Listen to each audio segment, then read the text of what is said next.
Hello, and welcome back again to Great Ace Attorney 2. And we're gonna go into the third episode of this game. Right after a honestly really nice case. I really like that one.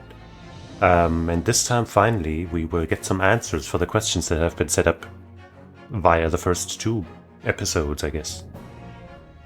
At least I hope so. So let's not dilly-dally and get right in there.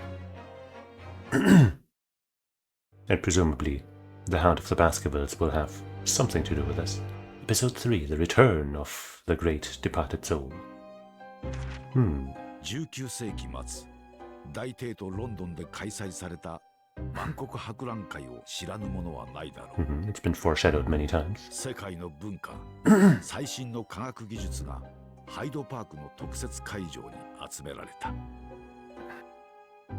来場者総数5000万人を超えた今世紀最後にして最大の祭典は What year is it then? 世界の人々 I guess the 90s? 強烈な印象を刻み込み大成功のうちに終わった The 1890s? But no, wait, isn't it already 19 something? しかし But it's definitely not 1990.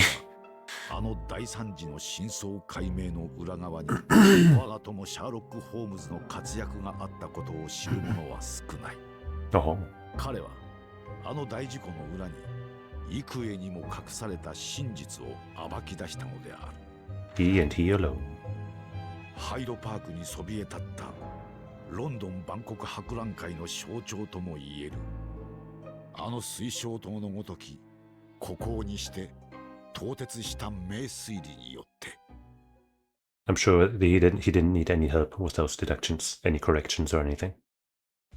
ロンドン万国博覧会、会場はあふれんばかりの人だかり。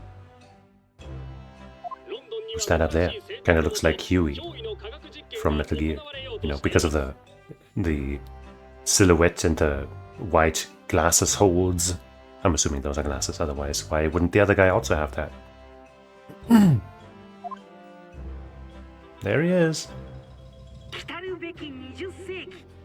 蒸気機関と電気技術は世界を制する。 Okay. 馬車は姿を消し、自動車が行き交う。 Blasphemy! That could never happen. 大空を飛ぶ。 Sky? The sky's a dreamer. 本日は皆様にさらに遠い未来の実験をお目にかけましょう。超電気式瞬間移動技術。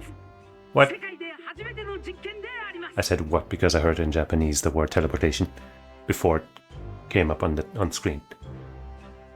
What do you mean, Shunkanido? 人体を巨大な電気エネルギーで瞬時に分解して That sounds safe. 別の場所へ転送。そしてその組成情報を計算して元の姿に合成する。驚くべき技術。 I volunteer. Wait, they already got a volunteer. Is he gonna keep the hat? Is he gonna keep his life?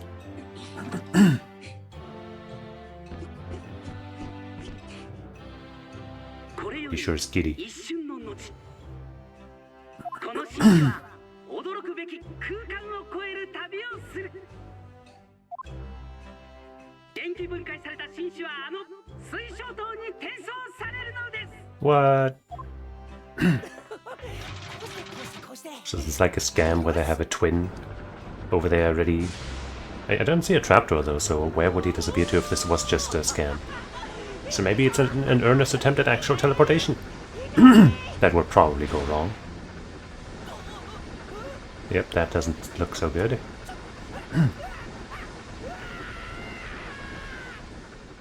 Maybe those are happy cries. Ah, I can't believe how good this is going. How well this is going. Were we watching that on TV? Do we have a TV?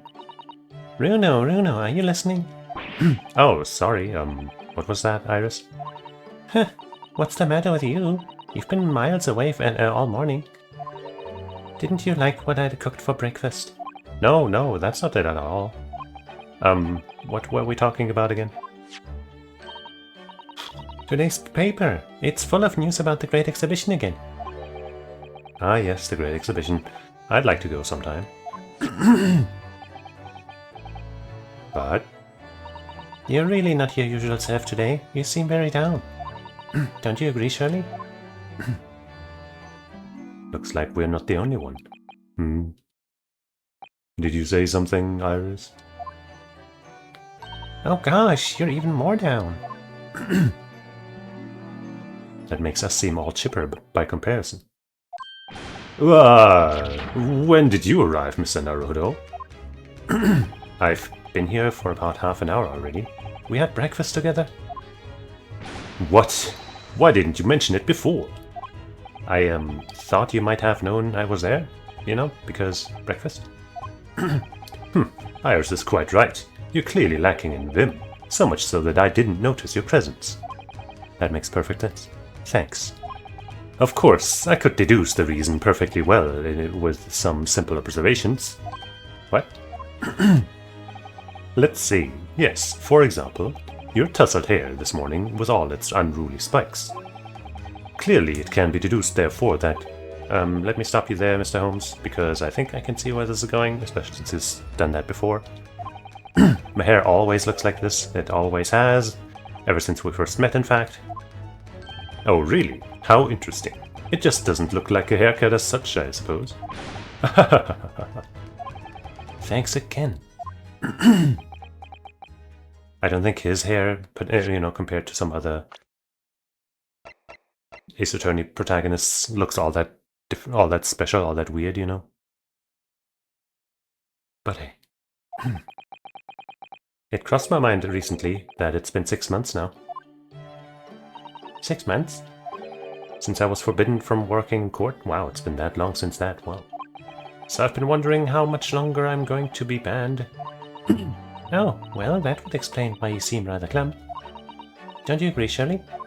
And he's back to his own sadness. Did you say something, Iris? Back to mopping. So why are we banned?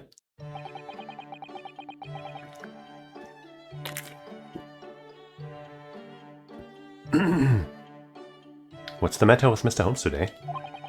He seems even more down in the dumps than me. I know, and the Great Exhibition has opened. You'd think he'd be excited. Oh, why don't we all go see it together? I want to, of course I do, but I can't. Not for the time being. Why not?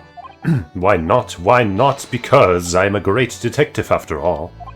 So you're embroiled in some tricky case that you can't be distracted from, is that it? I don't remember hearing that you're working on a case, Shirley. Is that the reason?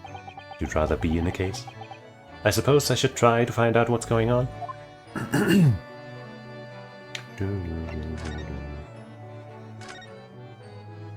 Okay, we can't talk to Iris.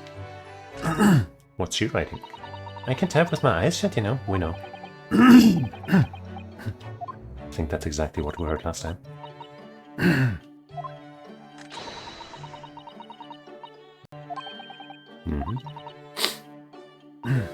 Yep, we've heard that. Well, as much as I don't want to miss anything, I also don't want to read everything. So, oops. So, how do you feel about my armband? You gonna try to take it again? Oh, Mr. Holmes, about this? Shh, not another word. Ah, yes, I see. Right, he's gonna say that is a collar, yeah, pick up. Nothing new about that either. Alright, I guess we'll just talk then.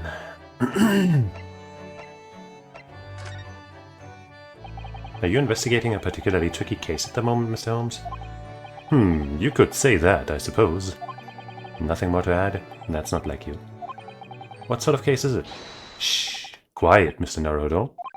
We must not discuss it here. You never know who might be listening. You're acting very strangely, Shirley.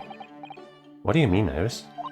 Well, usually, the more mysterious and complicated a case is, the better Shirley's mood. Ah, maybe it's just a really simple and shut case. Is it really a case that's bothering you? Is it really a case that's bothering you? Iris, please, you mustn't exercise your astute powers of observation and deduction on me without invitation. Remember what I always say. Put yourself in the shoes of the individual about whom you're making deductions. You say that, do you? You, Mr. Holmes? Never mind. Once I've had a cup of tea, I must make my way at once to the crime scene. That was a deep sigh. Well, so what happened? Half a year ago now, I took on the defense of a young girl in a trial heard at the Old Bailey.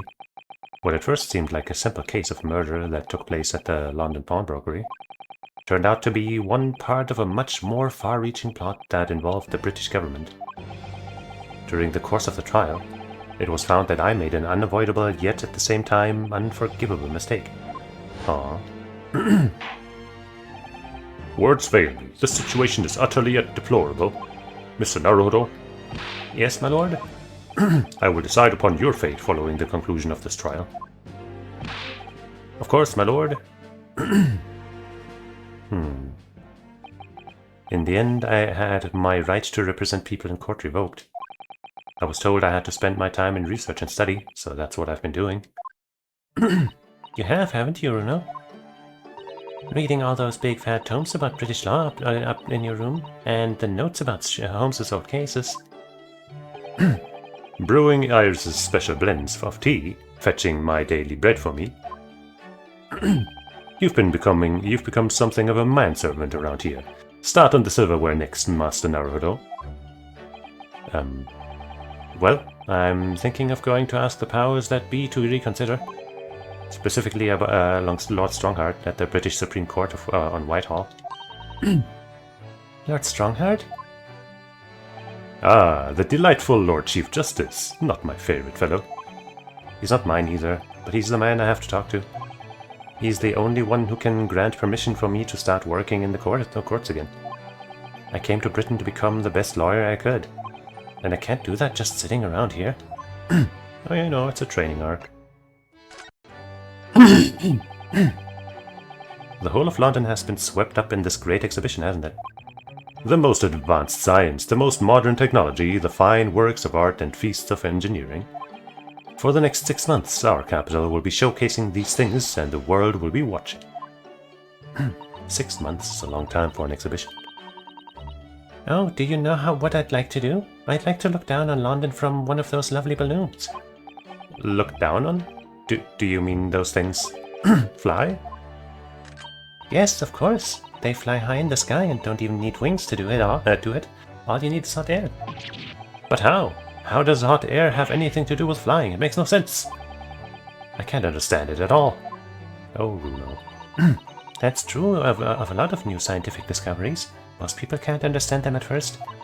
But in 100 years' time, all these things will just become a knowledge. I suppose they might be. Mind you, some of the science being demonstrated seems very questionable. Something went wrong on the open experimentation stage yesterday, apparently. There was a huge explosion.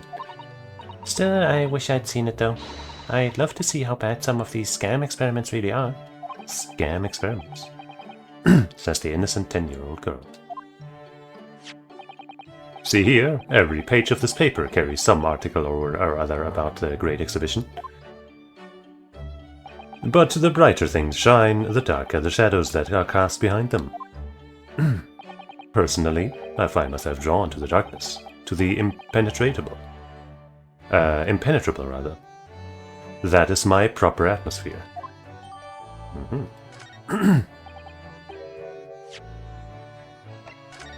Let me see. That guy. First test of matter transport device. Every article on the first page is news about the Great Exhibition.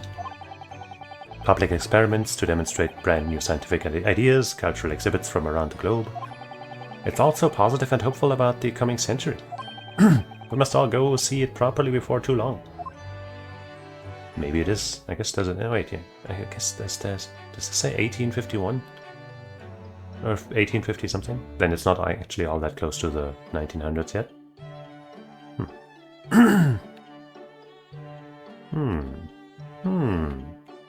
Reaper attacked. So many glowing reports about the great exhibition and everything that's going on there. Other than this rather gloomy looking one, that is. Wait, what? What's the matter, Runo? Lord Van Zieks and compatriot cornered. Compatriot, huh? The Reaper attacked. That's Lord Van Zieks. This must be what Mr. Holmes was talking about. Does he know any more, I wonder? Lost cat. That's way more important. St. Bartholomew's Hospital, Public Health Services, King Charlatan? This, the 8th, something.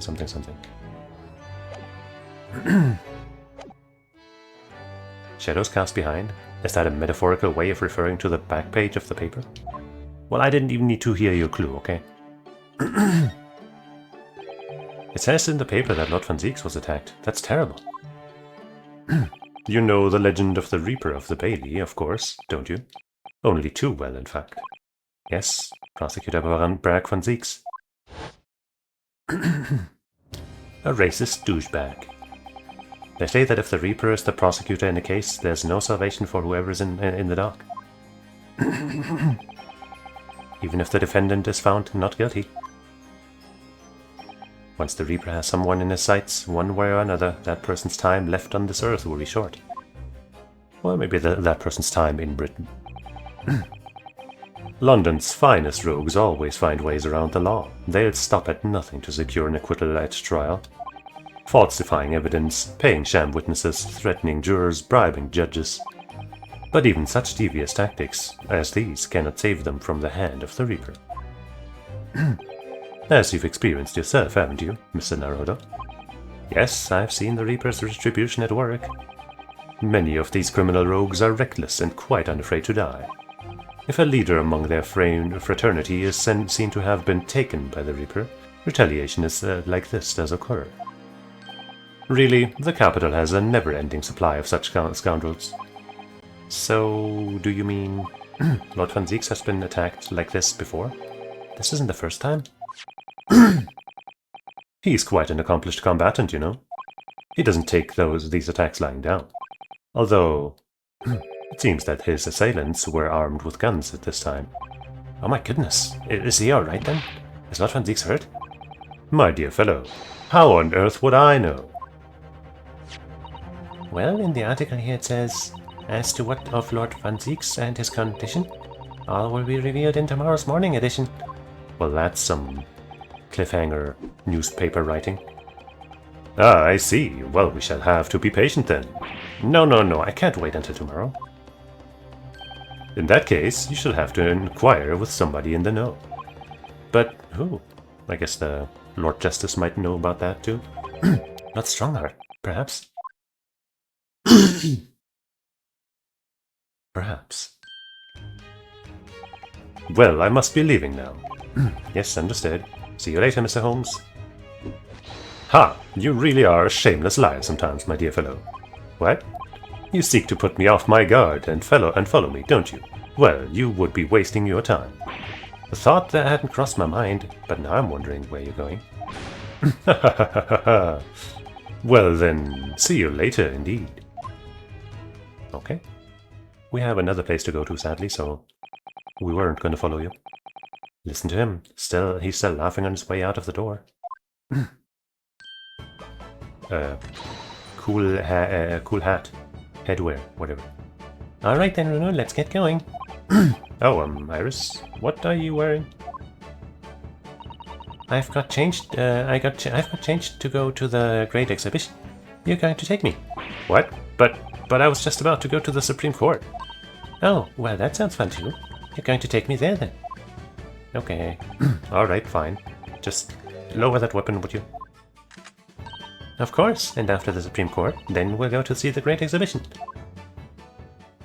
If we have time, if we don't immediately get set up for another case that we have to defend the minute we arrive, and nobody else will call for them. And all that same jazz.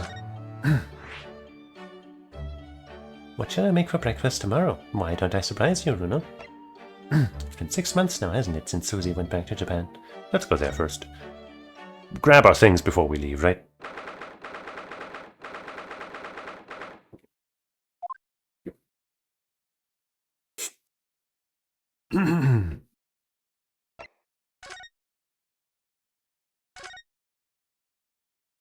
I'm so excited about the prospect of Naruto's anything consultancy opening for my business again. Anything consultancy? That's not what it's called. It's Naruto's legal consultancy. You're in the wrong timeline right now. Or rather in the wrong time. I've done a lot of studying in these past 6 months, reading law texts and judicial precedents. I'm sure I'm a better lawyer now. I can't wait to start practicing again. Nothing's changed in here at all, though, has it? It's as though time has stood still in here since Susie went back to Japan.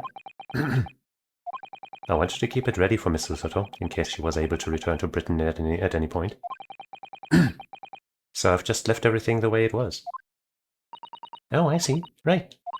And there was me thinking it's because of the way you are, you know? You know, never bothering to tidy up, I mean. Iris, this isn't the time for the place to bring up my tidiness, or lack of it. Is it not? Did she touch a nerve? Now's the time to infiltrate her room. I never did see what Mrs. Otto's room looks like. I could go in now, of course, but I don't dare. They say a young maiden's private chamber is a place of bittersweet secrets. Yeah, that's what she told us. Although from the laughter I used to hear when you would visit, I imagine it's mainly sweet. Oh, we used to have such fun in Susie's room. She told me all sorts of interesting things about your country, you know.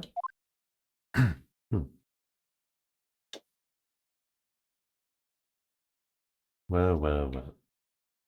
Let's see what she has to say about this spade. Which one did Bruno say? The office spade.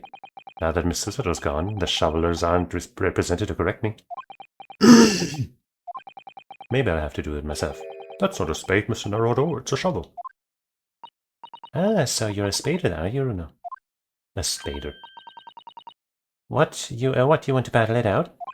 All right, I'm not going to argue with a native English speaker who has some kind of gun. So I guess that means the shovelers win. Unless we can get Holmes's input and he also claims it's the spade, and then we gotta start all over. The kettle's gently simmering away there on top of the stove as usual. It was kind of Mrs. Otto to send that Japanese tea. You really like it, don't you, Iris? But for me, it's the sound of the stove and burbling kettle I like the most on biting winter mornings. And it feels even cozier in here when the delightful Iris pours the tea for me. I really couldn't manage without that wonderful young girl. Oh, Bruno, it's so sweet of you to say so. Stop putting words in my mouth, please, Iris.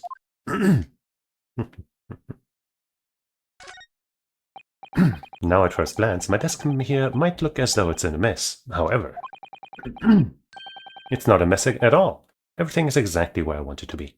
That's so true. Just because it looks messy doesn't mean you don't, there's no logic to it. But whenever Mrs. Otto looked at it, she'd put her hands on her hips and say, "Oh dear."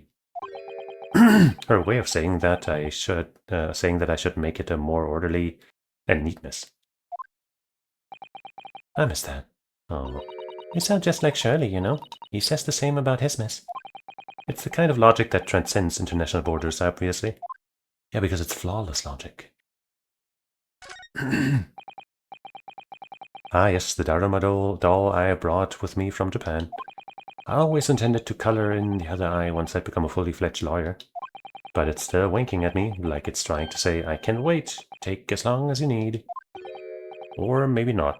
I just have to keep on doing the best I can, I suppose. I could color it in for you, Bruno. Just that one eye, is it? No, it needs to be done with a bit of ceremony, Iris. It's not just a toy for coloring in, you know?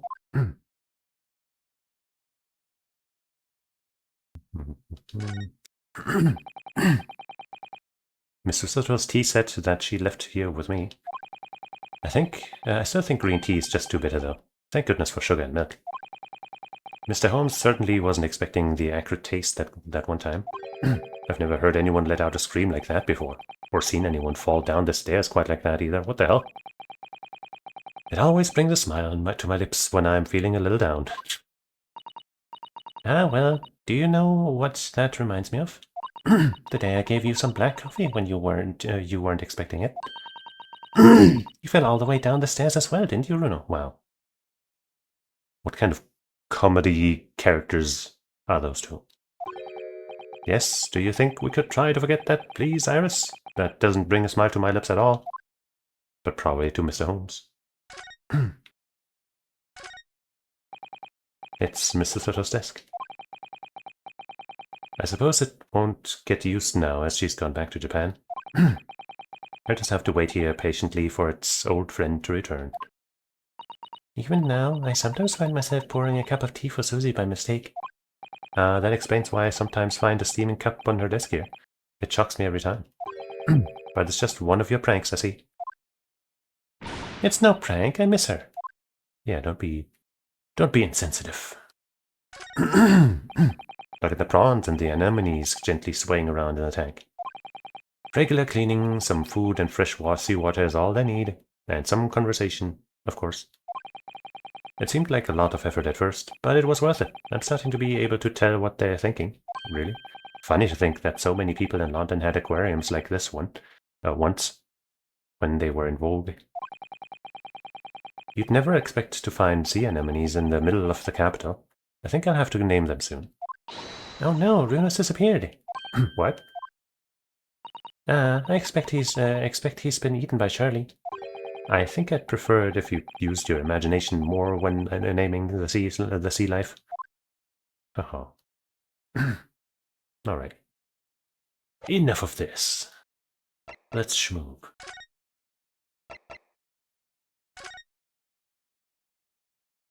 I guess we could also examine everything in Shirley's room again. In Shirley's room, yeah.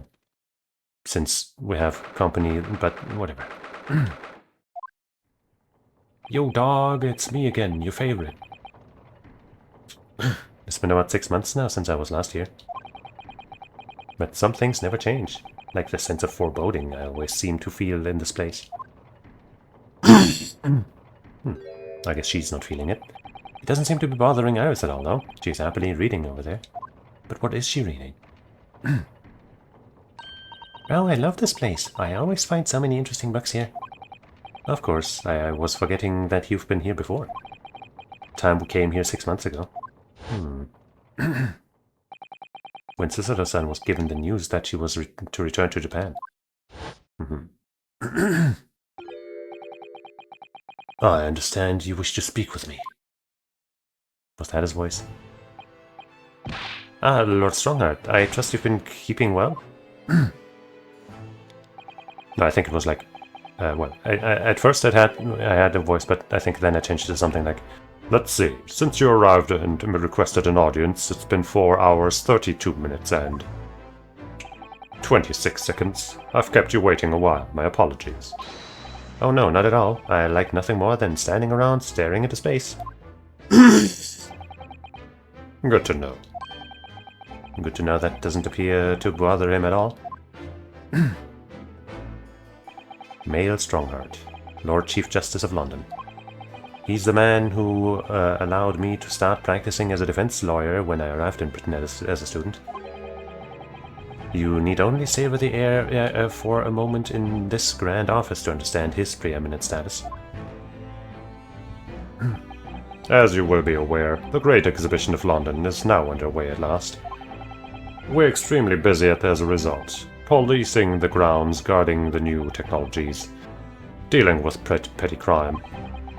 And furthermore, as of next month, we shall open the International Forensic Science Symposium. Oh, I have not heard about that. Investigating authorities from 40 countries around the globe will be taking part, including from your own land. Forensic science is the future. The world must embrace it. As we're the hosting nation, I have much to do, and it is my highest priority. If others must wait for my attention as a result, so be it. Well, it's nice to know where I stand. So, you wish to consult with me? Of course, I can very well imagine what this is about. Thank you for agreeing to this meeting, my lord. I want to be allowed to start working as a defense lawyer again in court. That's what brought me here today. But actually, there's something else playing on my mind, as it happens. Bruno, just take a deep breath and come out with it. Take a deep breath, deep breath, deep breath, deep breath.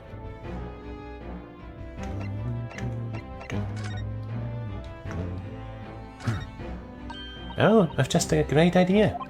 What is it? We could hide inside these suits of armor and spy on the Fob Watchmaster to find out what he's really like. I don't have much interest in what Lord Strongheart is really like, though. Oh, please, it would be fun. You could be inside the left one and I go in the right. You really want to have a go in the suit of armor, don't you? Now you're making fun of me because I'm a child, aren't you? I wasn't making fun of you at all. I'd like to have a go too. Huh. You sounded so negative about the idea.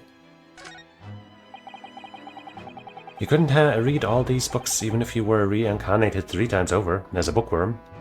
Maybe. Oh, I know. So much reading material. I'm very envious. I've really been running out of things to read recently. It's because you read so fast. Perhaps little by little I could swap some of the books here with some of mine from home. I don't see why not.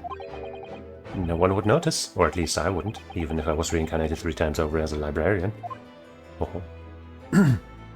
Encouraging crime. The Lord Chief Justice's desk. When you look at that, there's no mistaking Lord Strongheart's authority, is there? But the light from that window behind is far too bright. It would be very bad for the eyes. I hadn't thought of that. There are no curtains, that's for sure. What's more important? Having a desk with an air of authority or having eyes that work? I can't say I'd ever considered it. After all, my little office barely has any light to speak of, and I haven't really seen my desk in a while.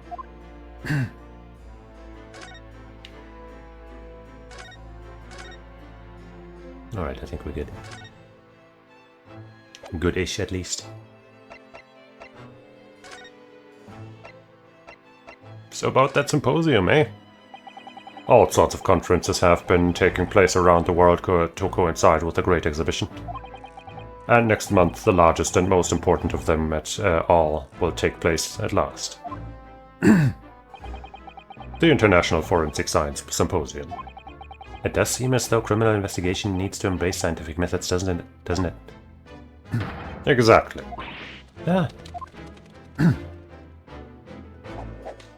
London, the global epicenter of culture, science and wealth, now has a population exceeding 6 million. Sadly, crime in the capital is growing at a similarly startling rate. So it's imperative that we use the latest scientific methods to investigate and resolve cases as efficiently as possible. Which is what's known as forensic science, isn't it? Exactly, the future of policing. Yeah. What she's so sad about. Regrettably, however, Britain is currently dragging its feet when it comes to the adoption of forensic methods. Oh dear, that's alarming. Yeah, they didn't allow for Shirley's things. I mean, understandable, but so. Exactly, it's extremely alarming. What's up, Iris? If I were Her Majesty's Attorney General, you can be sure. The numbers of crimes committed and resolved in London would be very different to the current figures. Got some ambition, do you? Ayo, thanks for the raid, Shibu Abstract. Abstract?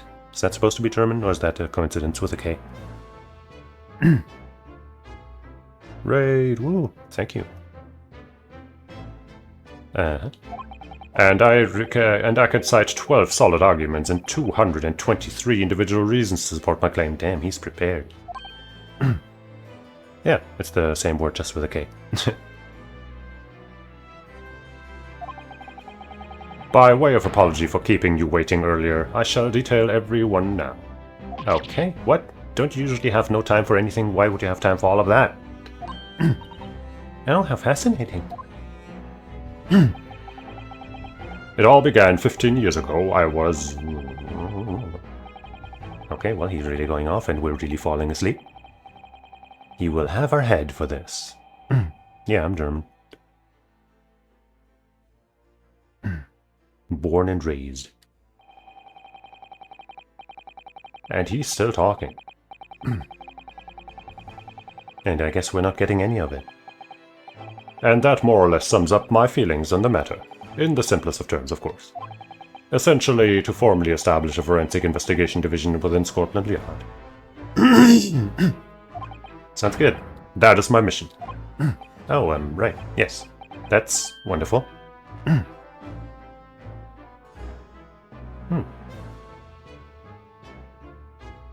you, like, from Europe at least, or are you actually, like, overseas and it's gonna be difficult to meet? Exactly. Wonderful, and wonderful is precisely what it will be. I guess she wasn't paying attention either. Okay. Well, I mean, hey, there's always a way. Iris isn't paying attention either at all. She's got her nose in another book now. Oh, is it over? Did you learn anything useful? I actually drifted off for the most part. He's surprisingly ardent about forensic science. I'd say that's a decent thing, though. So, can I get my job back, please? Yes, it is. She's one of my favorite characters, and KO15 is one of the best fighting games. I actually came here today to ask for your permission. Go on. 6 months ago, my right to work in court as a lawyer was revoked and I was told to spend my time studying. Yeah. I actually do commentary for fighting games sometimes. So, yeah, I'm into fighting games. Obviously, I'm very sorry for what happened, but the thing is, it made me understand what it really means to defend somebody under the rules of a forensic justice system. And I desperately want to have another go. He also looks like he is not paying attention. Please permit me to enter the courtroom again. But maybe he was just timing us again. Mr. Naruhodo. Yes? Here it comes. I'm sure you haven't forgotten your position here, have you? At best, you are a substitute for your compatriot. Thanks for the follow. You're pretty good. This was never your intended role. Well, that's true. The Japanese government actually sent my best friend on this study tour, not me. It should have been Kazuma. He was so determined to bring change to our own justice system at home. That was his calling. If that tragic accident hadn't happened, this song is always so good. I wouldn't be here in this office now. Mr. Asogi was my best friend, you see. That's why I can't leave it unfinished. I have to fulfill his calling for him.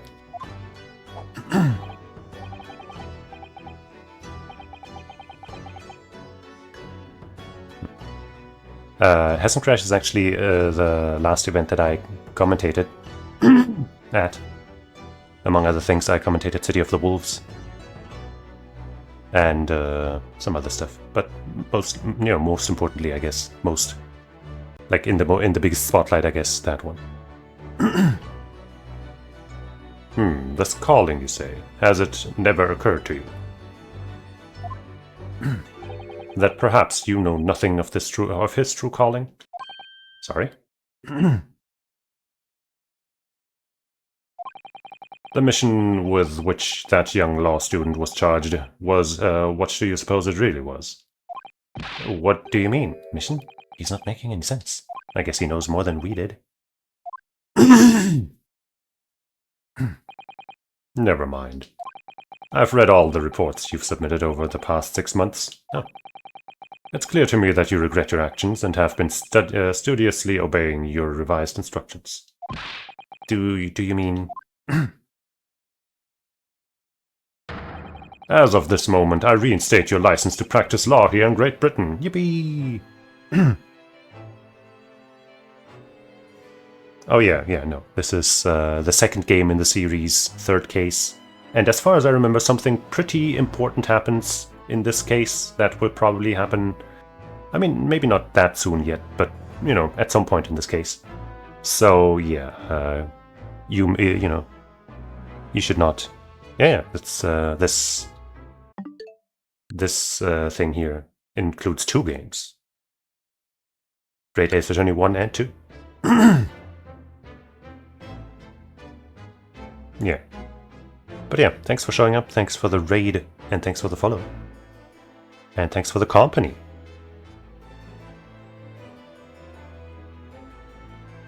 Have a good one. The thing you just saw is a pretty early game thing, so you don't have to worry too much about it, but yeah. Yeah.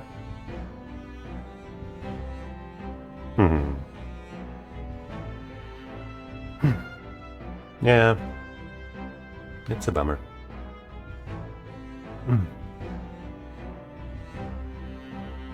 He left a legacy, at least.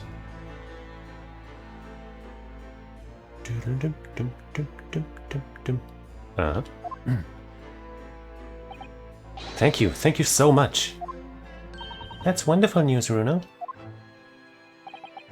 So have you only played the first case? Or I guess you should probably leave. Don't indulge me. In fact, I believe I have the perfect case to mark your comeback. A curious affair. You'll consider it, I hope. Of course. Please tell me more. A curious affair. Couldn't be another last-minute case, could it? You described it as a curious affair? Yes. That's right. I believe it was reported in the press. Are you aware that there was a serious accident at the Great Exhibition yesterday? Oh, no. Yes, I read about it. A professor from Germany tried to carry out a crazy experiment. What a coincidence. Let me see. How was it described? Super high voltage instantaneous kinesis, I think? Instantaneous kinesis? As in moving things with a click of the fingers? That's right. It's just what my herbal blends need. A dash of devil may care. Sure. That's definitely the first use for teleportation that I could think of. Tea. Whatever the serious accident was exactly, it's clearly captured Iris's imagination. It's an unfortunate business. A large explosion engulfed the public experimentation stage and a man lost his life. A certain Mr. O.D. Assman, an investor and a well-known figure in society. A large explosion. A man died? Odious man. The man responsible for the experiment was Professor Albert Hairbrain. Very flattering name. He was detained immediately after the incident and is due to appear in court tomorrow. On the charge of murder. What? Murder? But it's an accident, wasn't it? If you intend to take on his defense, you should hurry to meet with him and at the prison. When did he say was the thing? In court tomorrow. Yep. Strongheart always gives us these kinds of things, doesn't he? Better go now. There's very little time left for you to carry out any kind of investigation. The Great Exhibition, a scientific experiment gone wrong and murder? I feel out of my depths before I even started, still. Finally, another case. We should go to the prison straight away then, and try to meet with this German professor, don't you think? Definitely. Ah yes, one more thing about the case. Yeah? There's a connection with our mutual acquaintance, the Reaper. Oh, with Lord Van Leeks? How? What?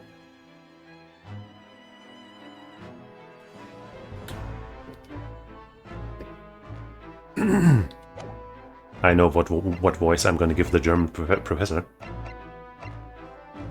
By the way, how about this? Oh, that reminds me. Have you seen this? The reports of the overwhelming success of the Great Exhibition, of course. No, not that. The story on the back page. What story? Right, I guess one of the reasons we came here was to talk about this anyway. Ruffians aim to intimidate a man of justice. We can read the words so clearly now. London's top prosecutor Barak van Zieks' life came under threat yet again, etc. The Reaper attacked, and that. You've enjoyed some victories in court against my #1 prosecutor, have you not? Nothing but victories, actually. Oh, poor Mr. Reaper. What happened to him? He wasn't killed, was he? There's no need for concern. Lord van Zieks would not be so easily dispatched, I assure you. Can you tell us what happened? I'd really love to know. Very well. If it interests you. It does, strangely. Okay. Fortunately, Lord van Zieks emerged from the attack unscathed. Completely unscathed. Street ruffians are no match for that man. He's a very capable fighter, but they had guns, I was told. But that's incredible. They were armed with guns. Why was he attacked, though? Do we know? It's related to events that occurred a month ago. So nothing to do with us, then? A leader of one of the capital's criminal organizations was indicted, indicted, and prosecuted by van Zieks. What, he took on a case that we weren't involved in? Unbelievable.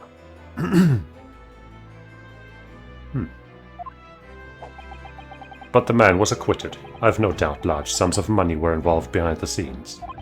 And then he died, and now they are attacking him. Large sums of money?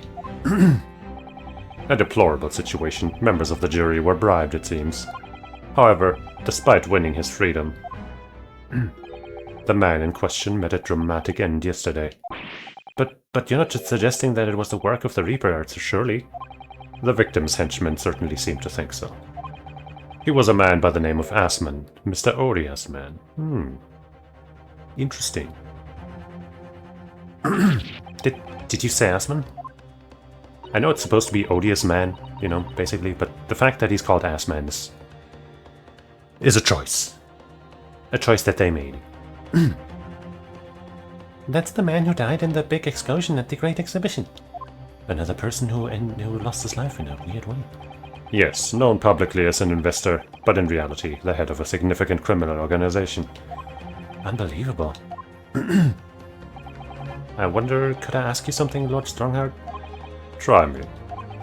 Why do you use Lord van Zieks as a prosecutor? All the criminals who manage to get off in court then meet with mysterious ends outside the courtroom. Except for Natsume Soseki. And fearful of that fate, they seek to strike at Lord van Zieks first. I know there's no evidence that he actually is the Reaper in that sense, but still. Something's clearly going on here. I have van Zieks work for the prosecution service for 2 reasons. Firstly, the man is the best prosecutor in the capital, bar none. Also, I think he's sexy. And secondly, any deaths of criminals that have occurred outside the courtroom following his trials are nothing to do with him. But that doesn't make sense. How can you explain the way so many have died if not by someone's hand? Van Zieks may have earned himself the moniker of the Reaper, but he is no killer. So he will continue to prosecute on behalf of the Crown. Unless he wishes otherwise, of course. Yeah, I mean, you know, he could, as long as he's not being forced. Well, I must be leaving for my next engagement. You're getting married again? I'm already 11 hours and 16 minutes late. Damn. My colleagues may be starting to fidget. 11 hours late? That's quite something, especially for somebody who prides himself on punctuality, usually. That meeting had already started when I arrived back here for this engagement with you. So lateness was inevitable. Time stops for no man. I'm sure it stopped for me during those 12 solid arguments and 223 reasons. Oh yes, where would I find Lord van Zieks now? I would assume he's at his office. Right, I'll go ask him about the attack in person. I want to get this straight from the horse's mouth. Do we know where his office is? Have we ever been there? Away with you now. I'm leaving Prosecutor Hairbrain's defense entirely in your hands. Of course, yes. Thank you very much, my lord. I guess there won't be any additional paperwork. If he says we can lawyer it up again, then we can. Let's go to the prison first, even though it would probably be like, oh, we can't right now. This is where your client is, isn't it? Let's find out what the story is. Oh no, there he is. Cell 11. The warden said cell 11. That's this one. Oh, there's someone curled up in the ball in the back corner, look. What's his name again? Professor Albert Hairbrain, was it? Excuse me, Professor Hairbrain?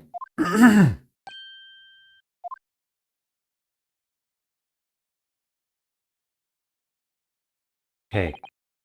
Who are you? I'm Ryunosuke Naruto. I'm a defense lawyer. A lawyer! Ah, was it something I said?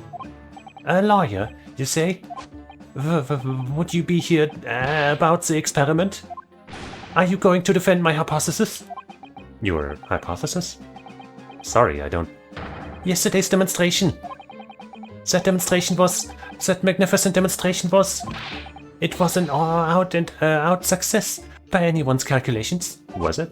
But despite that, no one listens. No lawyer believes in the science. When it's explained, they all leave at high velocity. Okay.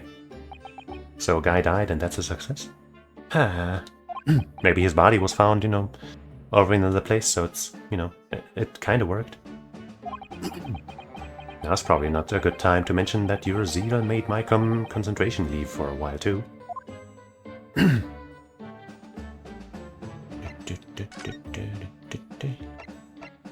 So, how? You mentioned the demonstration yesterday. The papers have called it a spectacular failure. After all, a man died in the explosion, didn't they? Ah! Yes, you could interpret the results that way if you really wanted to. Well, I suppose in the strictest sense. The experiment was a failure, but at the same time, it was a great success. You've lost me. I saw it with my own eyes, right there in front of me. Mr. Assman was spontaneously disassembled. You mean he exploded? Until then, everything was going exactly as my calculations had predicted. At that point, he should have been beamed to the Crystal Tower by instantaneous kinesis. However, the machine exploded and Mr. Assman in fact perished? Yes, I can't deny that part of the experiment was a failure. So, what you're really saying is that the large explosion that killed Mr. Assman was an accident, correct? But the bigwigs had you arrested on suspicion of murder. Yeah, what's that about? I was responsible for a man's death. That is the immutable truth here. Okay, he's willing to take responsibility for that. And for that, I wish to be punished at once. What? Murder? Never in a million years. It was an accident, simply an accident. I see. Shirley and I were talking this morning, you know. He said the situation would change completely depending on whether it was treated as an accident or murder. How exactly? I mean, it makes sense, right? Well, if it really was an accident, then the professor's machine would be kept in protective custody. On what grounds? Ah yes, it's newly established here in Britain. The Special Dispensation for Scientific Equipment Act. That one passed me by. But if the case is treated as murder, then they'll say my machine was the murder weapon, and they'll be able to pour it over as much as they like. If they examine it in detail, they'll find out how it's made, and then they'll be able to copy my idea. My precious hypothesis will be stolen. The machine must be protected from that at all costs. That's why it's imperative this whole incident is shown to have been an accident in tomorrow's trial. Ah, I see now. Okay, so his, original idea is also very important to him. Not, not something that I wouldn't understand. So in short, there was a terrible accident at the Great Exhibition Showground yesterday. Yes, Or rather, no, the devil is in the details. Strictly speaking, there was a terrible explosion. Sounds the same to me. You were demonstrating super high voltage instantaneous kinesis, weren't you? How fascinating. Humans, like all matter, are made up of particles that are held together by electrical bonds. So it must be possible using a sufficiently high voltage to break those bonds and beam the particles through space. That's it in a nutshell. That's my idea, you see. That's my amazing hypothesis. Gosh, that's unimaginably high-level science. Oh, but I dare to imagine it. Dare to dream of such incredible technology. Just think, one moment I could be here in this cell, and the next I could be at the Great Exhibition again. Well, yes, that would be incredible. And the next, in the mere blink of an eye, I could be at the Great Paris Theatre, I say. The possibilities are endless. The whole of our vast planet would be within reach. So no more hiding in wardrobes or on rocky seas for 50 days? Right, yeah. I don't really see it like that. What do you mean, Iris? Well, if you could travel anywhere in the world instantly, the planet wouldn't really seem vast anymore, would it? I think it would feel like it had shrunk. My word, that's exactly right. What are the implications? What does this mean? Oops, that's got Professor Bunnybrain really worried by the looks of it. Clearly this is yet another case of just because you can doesn't mean you should, I suppose. I think still. If teleportation was possible, that would be pretty dang useful. The point is, my calculations are flawless. The science works. But without a practical demonstration, it means nothing. And that's always the fly in the ointment. Because practical demonstrations cost a lot of money. Money that young scientists like you don't have. That's exactly it, yes. Shirley's always complaining about it. He says the government should invest more in science. Well, anyway, I bumped into him at the right time. At the right time. I met the well-known investor, Mr. Asman. The victim who died in yesterday's terrible accident, you mean? What were his nefarious plans for this? Because, as far as we know, he's not a good guy. The full name of the man who died in yesterday's accident was Mr. ODS Man, right? Wasn't it? What exactly was your relationship with the man? He first visited me in my laboratory in Germany a year ago now. He said he wanted to invest in my immaculate hypothesis. I thanked my lucky stars. I see. So you hadn't really known each other until then? Money for scientific research? I'm so envious. As far as I was concerned, the man was an angel. Oh, really? An archangel, even. He was prepared to fund the practical demonstration of my hypothesis for presentation at the Great Exhibition. And if that went well, I could even expect additional financial support for my research from the British government. Mr. Asman provided me with money and an exceptional engineer. An engineer, huh? He produced a machine to my precise specifications. I'm sure it was precisely to your specifications. But then your dreams were blown to dust in one enormous explosion. As you can see, I owed everything to Mr. Asman. I would never, ever have thought of taking the man's life. Well, he seems genuine enough. I don't think he's lying. So, I guess we'll show him this paper first, but, you know. Obviously, we want to show him our identification. How could this have happened? You must feel awful. As well as a man losing his life, the Crystal Tower was greatly damaged too. I know what happened. It must have been that. That? The day before the demonstration, I had my usual meal of Frankfurters at the hotel restaurant. When I paid the bill, they gave me 3 shillings to too much in change. But instead of saying anything, I just slipped the coins into my pocket. They are still there now. So you think karma did you in? It's divine retribution for my wrongdoing. That's what this is. And you're a man of science. For a scientist, he has some very logical anecdotes. Long and illogical. So, you know, I'm a bit of a lawyer myself. Ah, fascinating, yes. In Japan, where I come from, it's the symbol of a defense lawyer. Wearing it is very bracing, I find. Your words make some sense to me, but they are entirely illogical. What do you mean? Well, for example, I find it's this white laboratory coat that I wear for my work very bracing too. However, in my case, there's a perfectly logical reason for that feeling.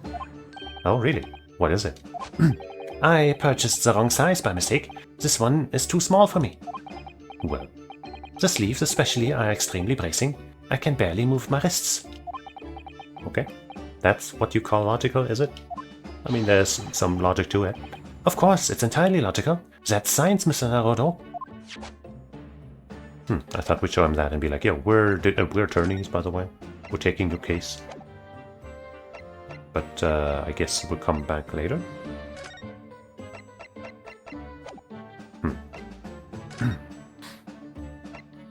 You haven't been to this place yet. Don't forget to take me with you when you go. Let's go.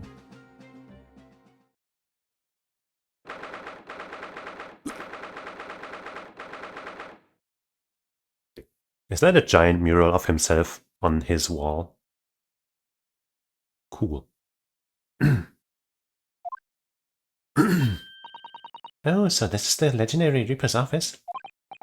Yes, it appears so. Brr, it sends a chill down your spine, doesn't it? What an amazingly deathly atmosphere. Oh, is that? That hooded figure was so still, I hadn't noticed their presence. I wonder who it is. That's probably the compatriot. What are you doing there, here?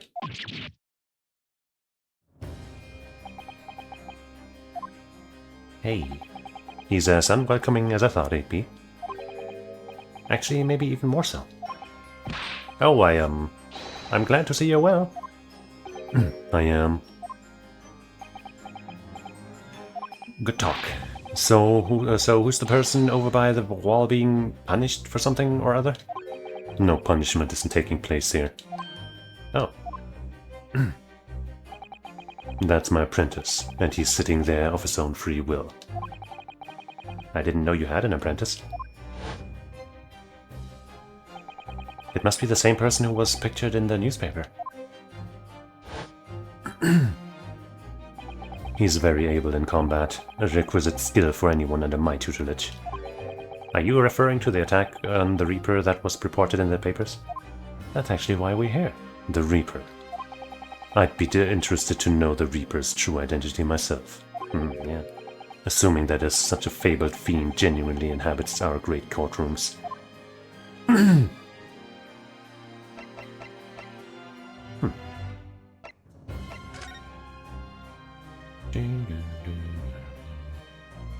Lots of chalices and wine.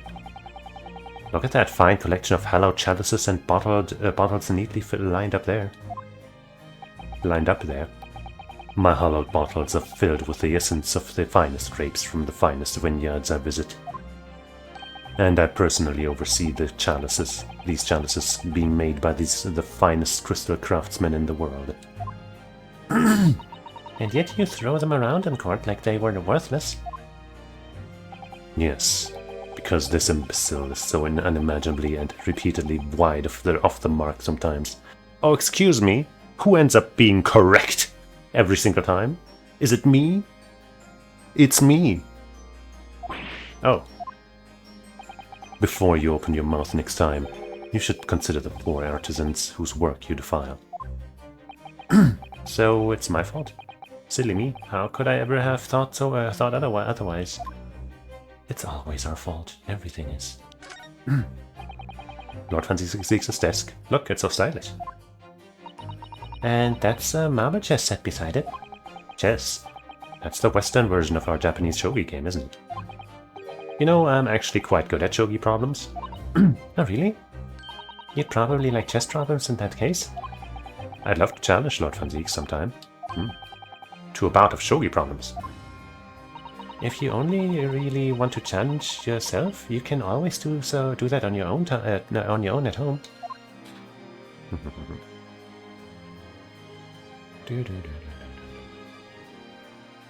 I have been... Well, I guess I wouldn't say I've been considering, but I am somewhat interested in learning shogi. Oh, that's really bad. But I still have never done it.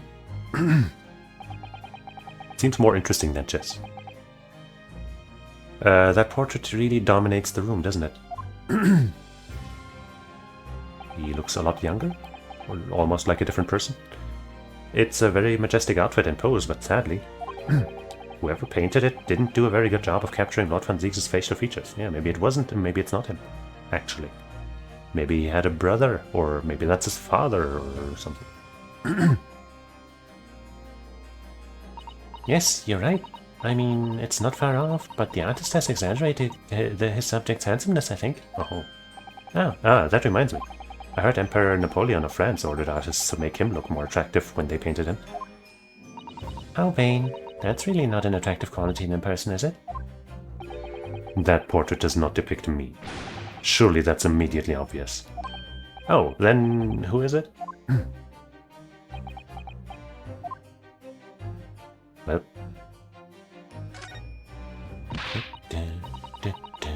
Oh look, it's a scale model of the Great Exhibition Showgrounds. That's amazing. I wonder why it's there. Perhaps he made it to take his mind off the sadness of being so too busy to attend in person? Or perhaps he's too embarrassed to queue up for a ticket. Or maybe he's, due to be in court against us again. In a case that very much involves the exhibition. Surely it's obvious that I'm using it as an investigative aid. You Nipponese have no business painting others as overly reserved. I really didn't think he'd overhear that. Oopsie.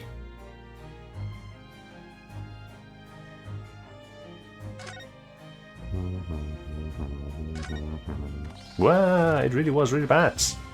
That's crazy. He really is Dracula. Wow, they were bats. Yes, the Reaper's familiars, I expect. But what about the mute man in the dark cloak? I thought he was the familiar. Just not the flying kind. He must be a dear friend of Mr. Reaper, then. I think the familiar idea is more likely. Scary, though, either way. Caskets. Look at all those ancient casks lining the wall there. Casks in the Reaper's chamber? Or are they caskets? Yeah, I misspoke actually, but... Yeah. You don't think all those people who escaped conviction in court are lying inside them dead, do you? What ridiculous notions are going through your head, man? Man, he said man in this case. This is my collection of fine vintages. Oh, yes, of course. Thank you for clearing that up. Rune and I were just musing to ourselves. Don't mind us, Mr. Reaper. I wouldn't, if you hadn't invited yourselves to my office to talk nonsense without my earshot. Within my earshot. Alright, buddy, who are you? It really looks like a punishment to me. I've never seen someone sitting like that before. He hasn't moved a muscle since we arrived. Do you think perhaps he's dead? Another victim of the Reaper? If he was dead, Runo, he wouldn't be sitting up, would he?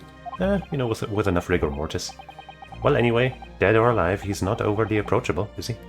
I don't think he's going to talk to us. He's not dead. But what if you killed him? Then he'd be dead. Flawless logic.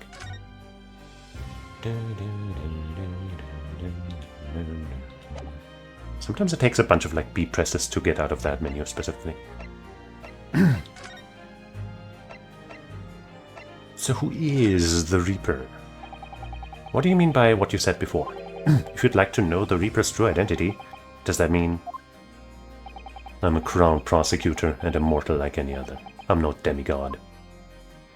I am, though. In fact, I'm an actual god, not just demi. Revere me! But they've all died, haven't they? The people who you've prosecuted, I mean? Whether or not the trial ended in a conviction or an acquittal? Those I prosecute are the vilest wretches of our society. People who withstood without question deserve to be found guilty. The world is a better place without them. Except for the cases that we've, taken on, except, the first one in London, but that wasn't our fault. But that's not true of Mr. Natsume, for example. He wasn't a vile wretch at all. And Lestrade, my girl Gina. No, it's Jenny. In fact, she's ever so hard-working now. And what is she doing? I say, as if I didn't know. That is one of the things I do remember. I can't deny that, since I encountered you, things have taken a turn, but the point is this. If any of those vile wretches that escaped justice subsequently died in mysterious circumstances, it was at the hand of their own kind. It's not my work. Lord Stronghat said the same. He believes you're not involved in any way. But you were attacked by those ruffians because they believe it's true. The fact is, since people started to call me the Reaper of the Bailey, the number of serious crimes in the capital has dropped substantially. But I guess that has some advantages then. Oh. It would appear that even the most hardened criminals can be made fearful for their lives. Do you mean to say... I mean to say that if my pseudonym serves a useful purpose, I adopt it gladly and with honor. But it's putting you in danger. You could be killed. If that is my fate, let God decide. Alright, I'll decide. Lord Van Zieks. Lord Stronghead said that the assault last night was some sort of revenge attack. True, carried out by henchmen of Odiasman's criminal organization. The investigation meant their arrests were imminent. Presumably some hope to kill me before that happened. Odiasman. He's always masqueraded as one of London's most powerful financiers, a global investor. But his enormous wealth came to him by underhanded means, via his criminal activities. And he used that money to buy himself a verdict of not guilty when he found himself in court, didn't he? Being prosecuted by you, Mr. Reaper. But the man got his comeuppance in the end. Yesterday, in fact, in extraordinary circumstances, it was a most unusual cause of death. I know about that. It was a super high voltage instantaneous kinesis gone wrong. Yeah, we kind of know stuff. Mr. Asman died when the demonstration on the public experimentation stage ended in an enormous explosion. Correct. And you think I have some kind of divine ability to cause an accident like that to happen, do you? No, I didn't say that. Well, no, that doesn't seem... that does seem a little far-fetched. If this man really is the fabled Reaper, then he has to be innocent of this particular death at least. It's strange how this has worked out, isn't it, Runo? I mean, what with you taking on the Professor's defense for that trial tomorrow? What? You're going to be defending him? Oh yes, that's right. Though I barely know the man's name yet, to be honest. Albert. Yeah, I know, I've been there. Albert Hairbrain. That's right. Do you know him by any chance? Of course. He's a contemporary of mine. We were at university together. Oh. You're... What?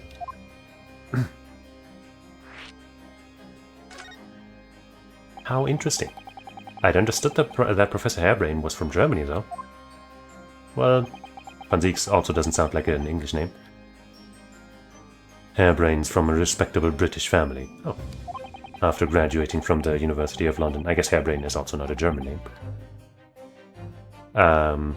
He moved to Germany to carry out research, that's all. Well, I gave him a German accent and it's gonna stick now. So you were students together? I was in the Faculty of Law, of course, and he in Science, so our paths rarely crossed. But curiously, we got along, though I've not met him since my university days. I certainly didn't expect our next encounter to take this form. And with you, of all people, representing him. Only if I make it out of this office alive. He's actually been charged with murder, it seems. Yes, I know. Because the prosecution will be handled by me. I'm so surprised. By you? But you made it sound as if you and the professor had been friends. We are friends, it's true. Then why would you do this? If the Reaper is the prosecutor, there's nothing anyone can do to save him. He's doomed. But we know that's not true because of Natsume Soseki. Sometimes, you know, if they're actually innocent, at least.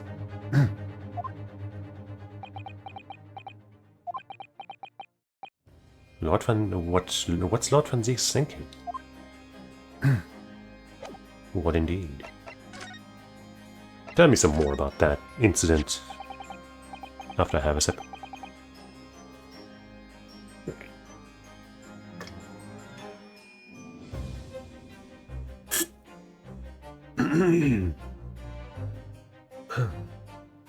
Lord Van Ziek's about the article in this paper. Ah yes, it seems there was a reporter nearby when that little skirmish took place.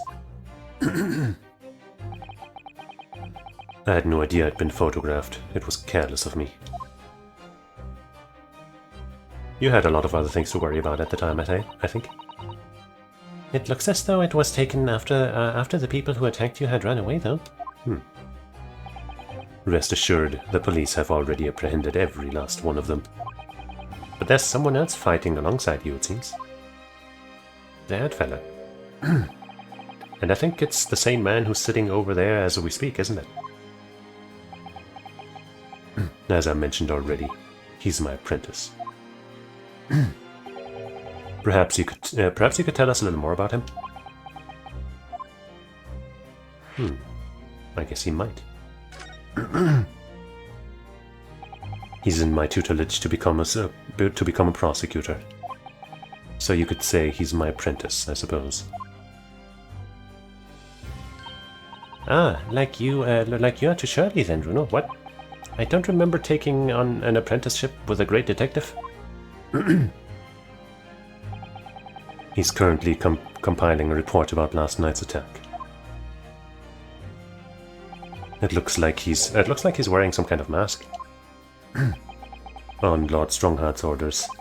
Nobody knows the man's face, or indeed his identity. How mysterious. But why would you agree to take on such a clearly suspicious individual?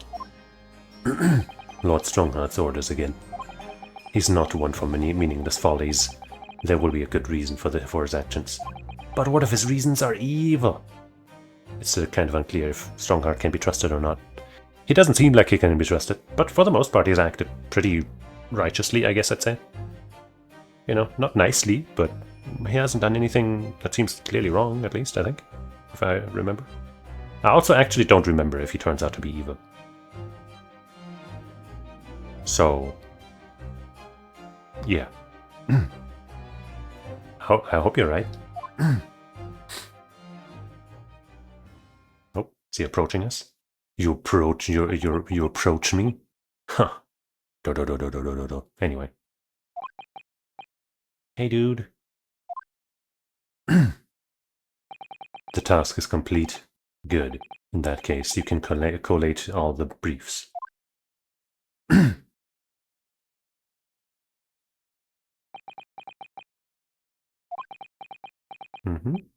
Nice to meet you.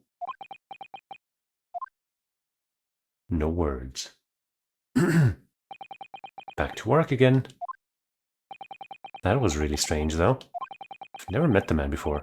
I didn't even know he existed, and yet... somehow it didn't feel like our first encounter. Don't bother trying to converse with him. He says nothing to anybody from outside this office. Lord Strongheart has strictly forbidden it. Okay. Oh, I see. Why are you so interested in my apprentice anyway? Oh, no, I mean... sorry, I didn't mean to... The way he stood there so casually, yet with that flawless posture, I fell in love immediately. It couldn't be. Couldn't be what? I have no idea what you're talking about, Ryunosuke. I say if I didn't know what he was talking about. Ah yes, there's something I've been meaning to ask you. Oh? What's that? That Nipponese man, is he faring well? Sorry? The one arrested twice in succession 6 months ago, with the stoop, and the mustache, and the jitters. Ah, Mr. Natsume, you mean? I'm not sure he'd be very pleased to find out you identified him from that list, Bruno. What? He's fine, thank you. In fact, I received a letter from him by international post only the other day. I see. That's good news, right? If you're, unhappy about innocent people getting slain. In your name? Well, I think we can end our discussion there, don't you? There's a little time left before tomorrow's trial. I advise you to spend it investigating the case. Yes, thank you for the advice and for the conversation. I can't believe he's asking after Soseki-san, after a Nipponese. I'm not sure whether to feel happy about that or worried. I never imagined that Mr. Reaper would be friends with a mad scientist, did you? That's a turn-up for the books. A mad scientist? Ah, you mean Professor Hairbrain. Yes, it might be worth quizzing the professor about his relationship with Lord Van Zieks, I think. By the way, look at this. I know you've seen this around my arm before, but what is it exactly? It's the mark of a defense lawyer, in Japan at least. And what's your reason for showing it to a British prosecutor? Oh, well, I don't know, really. I can understand at least. There's merit in reminding yourself of who helped you become what you are today. Oh. Are you referring to the guy drawn in that big old mural? But that's a personal matter, something you may want to keep close at all times, not something to flaunt. Maybe he's touching that emblem, that thing on his chest. Hey, we got an award. An achievement, I guess, that I didn't get the first time around. Is he touching that because it's a memento from, let's say, his brother? Could be anyone. No, I suppose not. Thank you for understanding, though. Cool. Let's try kicking this guy one more time. Yeah, no point. No point. Alright, Mr. Prison Man. You're gonna tell me everything you know. I understand Lord Van Zieks is a friend of yours from your university days. Yes, that's right. He was studying law and whilst I was studying science. Why was he, what was he like back then? A good question. Unassuming, gentlemanly, an all-around nice fellow, really. Sorry, I think you misheard me. I'm talking about the cold-hearted, merciless prosecutor Barak Van Zieks. What was he like when he was at university? Talk about a leading question, Runo. As I said, an unassuming and extremely pleasant gentleman. After all, he is the little darling of the Van Zieks family, with all its great aristocratic origins. I didn't realize he had quite such a noble blood. Little darling? It was a bit of a shock when I came back from Britain and learned what he'd become. The Reaper of the Bailey, no less. Yes, that's right. I did hear, though, that there was a very big event in his life that completely changed him after graduation. Really? What sort of event? I'm sorry. But I don't know anymore. I wasn't in the country at the time. I was in Germany already. Where I picked up this stupid accent. And I can't drop it anymore. Even though I was originally from Britain. Isn't that stupid? What kind of idiot would give me this voice? What? Oh, yes, of course. If he's heard all about the Reaper, I really don't have the heart to tell him that Lord Van Zieks will be the prosecutor in court tomorrow. Would it really be better to find out tomorrow in court? So, Professor, let me just make absolutely sure I've understood you properly. The huge explosion that occurred yesterday, that was an accident, you say? You had no intent to harm the victim, who was in fact the sole investor in your work, is that correct? As correct as 2 squared is 4. I swear it. Yes, it's true that the man perished in a machine of my invention. So I know that I'm far from blameless in all this, but still, I would never use my discoveries and my inventions to take a person's life, not in a centillion years. I'm a man of science, it's all I know. You have to believe me, please. I believe you. Do you believe me? Do you believe in my hypothesis? Science is the pursuit of truth, you know. I've always believed that, all my life. I'm afraid I don't know much about science, because she blinded me with science. Or your theories. But I do believe you, and I will fight to prove your innocence with all my might. I'm a man of the law. That's all I know. You have to believe me, please. Haha. When I went to live in Germany after I graduated, I learned something very important. Nationality, class, lineage, none of that matters. As long as you try your hardest, you can achieve anything. Thank you for that, Professor. And thank you in advance for defending me tomorrow in court. Alright, Runo. It's time. Time to visit the great exhibition. She almost slipped into a German accent there. Sorry? Well, that's where the incident happened, isn't it? Yes, I suppose that's true. Time to investigate at last. Yippee! I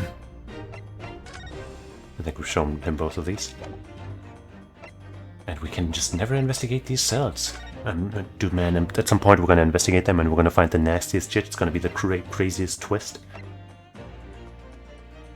You haven't been to this place yet? Okay.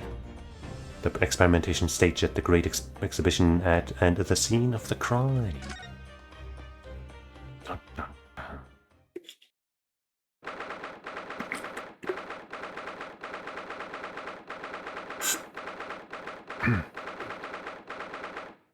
Foot of the Crystal Tower. The showgrounds are a little too big for my liking. We've been walking around in dense crowds for 2 hours now, and I felt myself swooning 3 times. There are a lot of people, aren't there? I've almost been trodden on 3 times too. Damn. Be careful, won't you, Iris? Don't let go of my hand. She is rather small, isn't she? We finally made it through the throngs, though, by the looks of it. Here we are underneath the public experimentation stage where the explosion happened yesterday.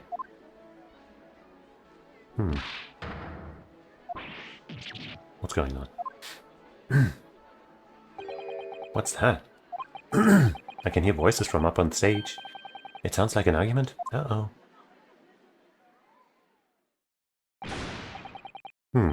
It's my girl Gina. Right, I've had it with you this time. I'm warning you, I'll arrest you in a minute. Oh yeah? Go on then, Inspector. Give it a shot. You ain't got no evidence and you know it. Wait, I know those voices. You've got a cheeky little mouth on you, young lady. But a night in the cells will teach you some manners. Just try it, I dare you. If you want that bag of chips rammed down your throat. Also, she's been in the cells already. So yeah, fuck him up. Yo-ho! Rexy, what are you doing up there? She's gonna come sprinting down. And defer to her again, because, you know, that's what it is.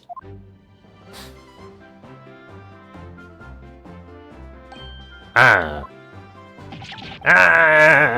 It's you! Here! You're here! Here you are! You here! Your ladyship! How are you, your ladyship? I do hope you're well, your ladyship. Does that make her 3 times a lady? Haha. 3 times a lady.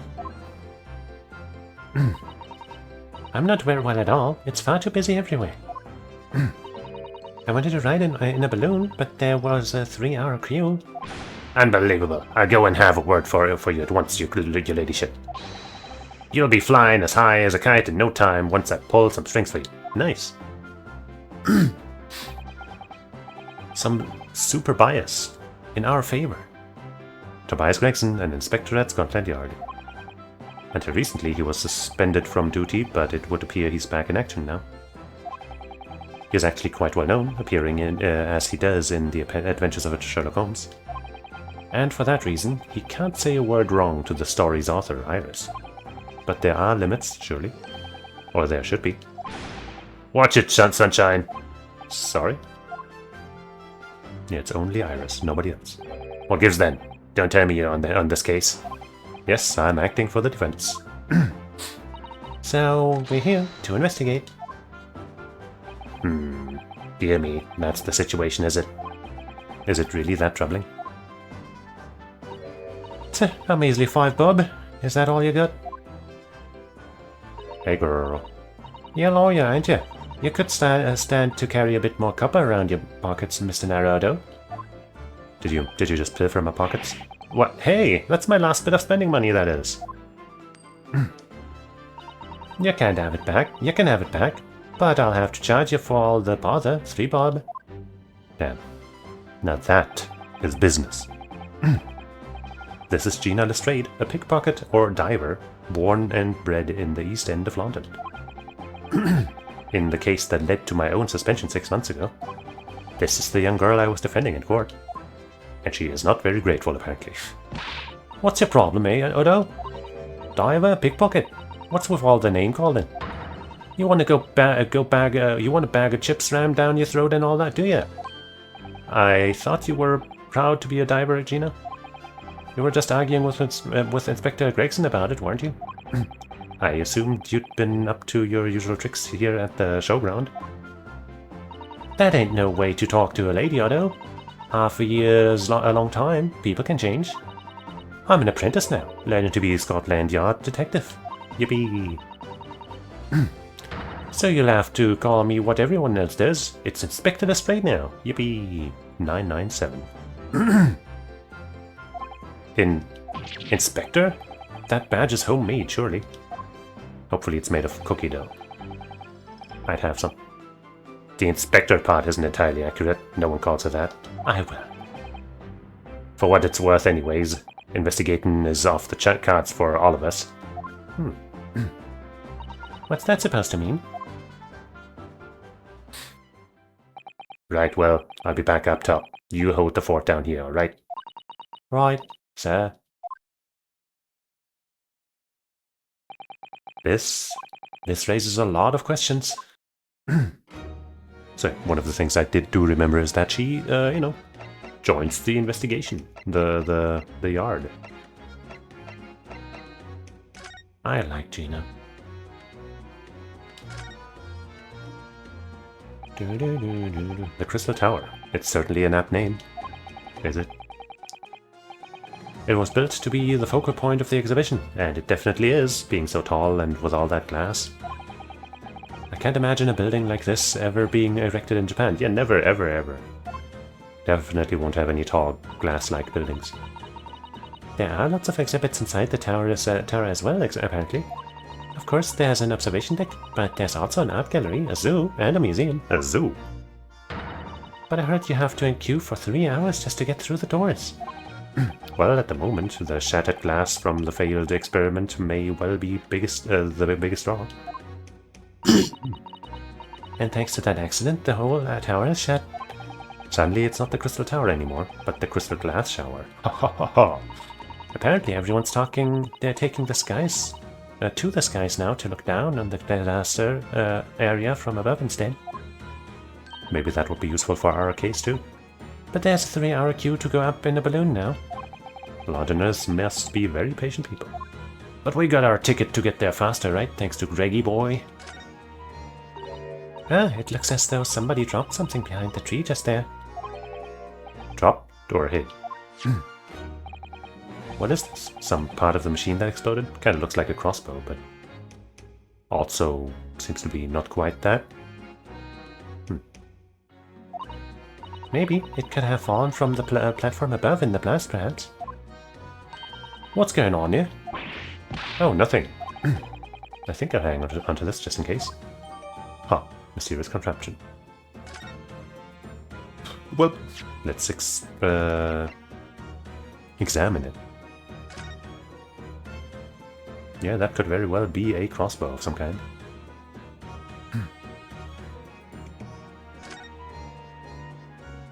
Ah, there's some sort of lever here. Yup. Okay, yep, now it definitely is. What is this?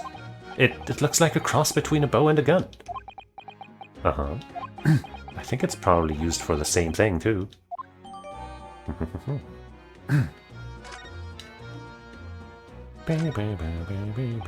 This groove here must be where the arrows are loaded, I suppose. They're actually called bolts. So I was right, it's a sort of bow with an automatic firing mechanism. This would be perfect for someone like me who catches his ear with the bowstring 2 times out of 3. Oh. In fact, if I had had one of these, maybe I could have beaten Kazuma in Kyudo archery training. That wouldn't exactly have been a fair match. And I feel like you probably still would have lost, let's be honest. It looks like you wind this around in order to draw the bowstring back and create tension. You must be able to fire arrows with a huge amount of force using this device then.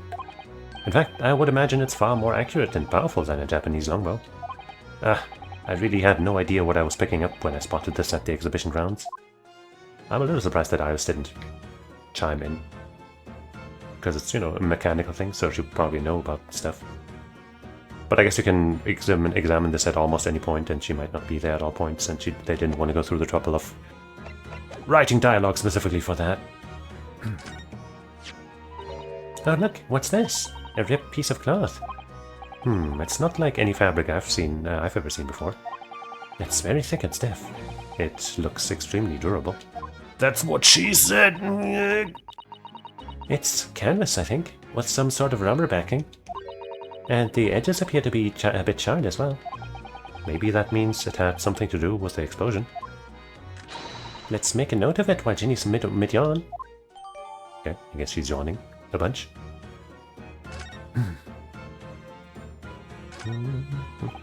For some reason the ground is damaged in the spot. Look, almost as if there was a fire here or something. Yes, if you look closely, there's some scattered ash and burnt embers too.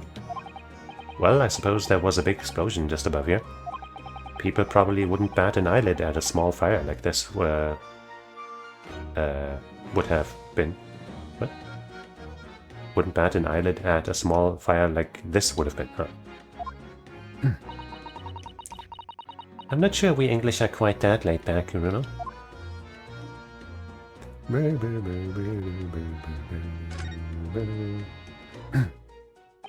This platform must have been set up for the experiment, I suppose. It's very high up. About 30 feet above the ground, apparently. That's what the policeman I just spoke to said. I don't really understand feet very well. We don't use them in Japan. Yeah, because there's a stupid measurement. It's stupid! It's stupid! Oh yes, sorry. It's about 9 meters. Much better. But soon you'll have to be in London a year. You'll have been in London a year, Runo. It's time you got used to our measurements. No. Yes, well, this thing is so tall, the spectators at the front would just have seen a wall and nothing else. They probably thought they'd secured the best spot to watch from, only to be disappointed.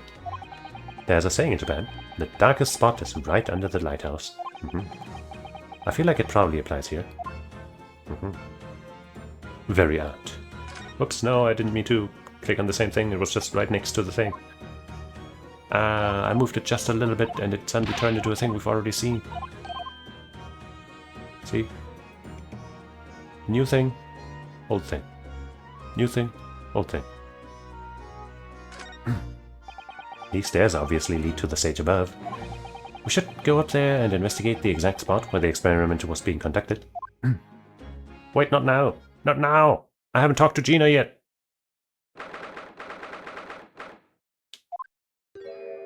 I didn't mean to leave. So that's it, is it? The machine that blew up. Oh, it must have been a magnificent explosion, and I've seen it I've seen my fair share. You've seen things like this before, you mean? Of course, Charlie's always doing experiments that end in a bang. In fact, in his own words, explosions are the very essence of chemistry. Ah, that might explain the smell of burning that frequently comes wafting up the stairs. One time he made something that exploded with such force, it took out the roof off the building. Damn. I wish you'd been there to see it, Runo. Wouldn't we have been, like, near the roof and might have died? It's hard to get too excited about that, given that I now live in the roof.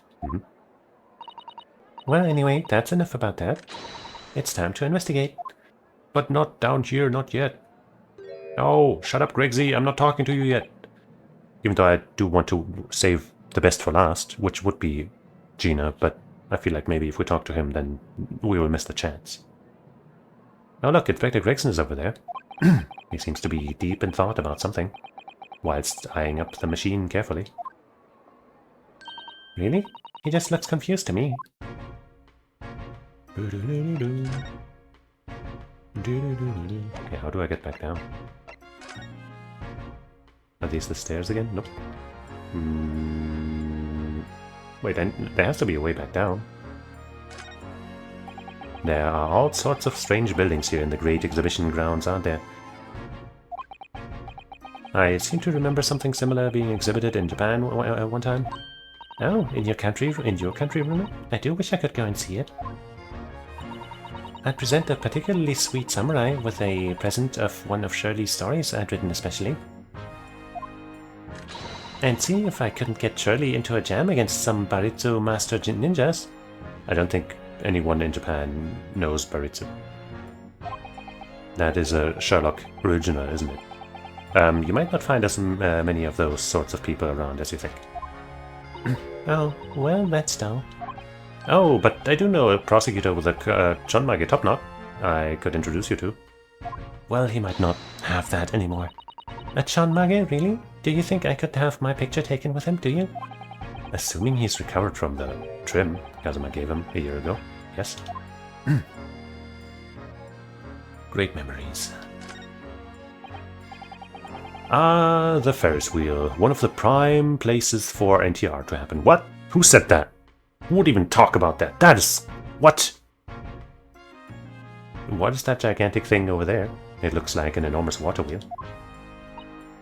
Oh, that's a Ferris wheel. There'll be people riding inside those little cabins, you see. Why? Well, because you can NTR there really well. Well, why am I like this? Well, they rotate nice and slowly, so it's a wonderful way to see the surrounding scenery. Wait, it's turning? But it looks completely still. No, it doesn't. Look at that. It's moving. Just like the world, though, eh? Yes, that's because it's turning so slowly. One complete revolution takes about half an hour. If you were mad enough to go in one, it would be more fun to whiz around that fast, don't you think? I mean, there's a market for that too. I feel as though you might have just invented a new sort of ride there, Runa. Let's get rich off of that idea. I want to go down, though. I want to talk to Gina. Okay, I guess I could actually wait. You know, I saw this and thought, oh, it's just, you know, it shows the icon of us being there, but maybe it still works. If you let your contraption slip, you might miss what people say. Concentration, not contraption. I was like, what fucking contraption are you talking about? No, I can't. I can't go there. Wait, but if I go somewhere else real quick. And then come back.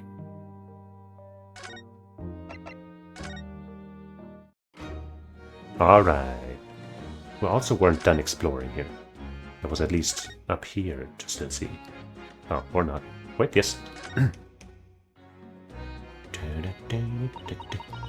That's where the cove ended up after his instant kinesis, or whatever they called it. Dead, of course. And yet they're calling the experiment a success. What's the wooden scaffold? What's the wooden scaffold there for? The coppers, our lads, set that up after the incident happened. To get the body down, I think. Didn't know, really. Didn't you help to erect the scaffold then? Nah. Lookout duty's more my thing. Wandering around the exhibition and keeping a lookout for fun stuff. Mind Gregson doesn't hear you saying that, or he'll give you the boot. He could never. It's incredible though, isn't it? I mean, could the victim really have bridged that gap by some sort of invisible kinesis? Or maybe just by the force of an explosion?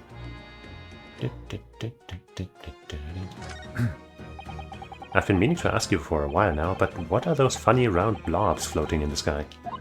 Oh, they're the flying balloons I've been talking about. I want to go up in one so much.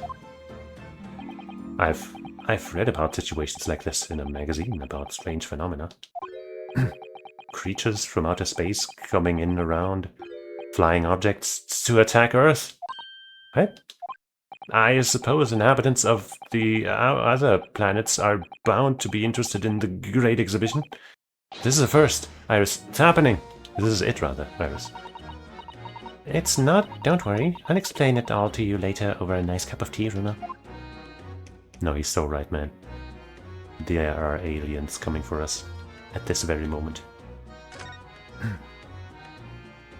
Shame that we can't talk to these guys.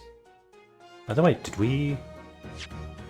Yeah, we got this as evidence, and I never examined it. What a fool I am. It looks like layers of thick canvas with a thick rubber lining of sorts. I've never seen anything like it before. But applying Mr. Holmes's methods, you might deduce it was part of a raincoat worn by someone who really didn't want to get wet. And the charring must have occurred when the person was struck by lightning. Or maybe not. No, that's probably the only explanation.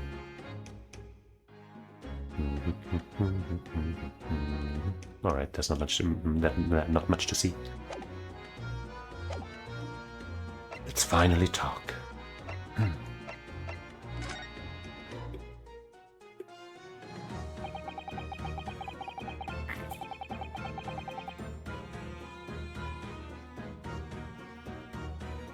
It was 8 months ago now that I first encountered Gina, in connection with a case I was working on.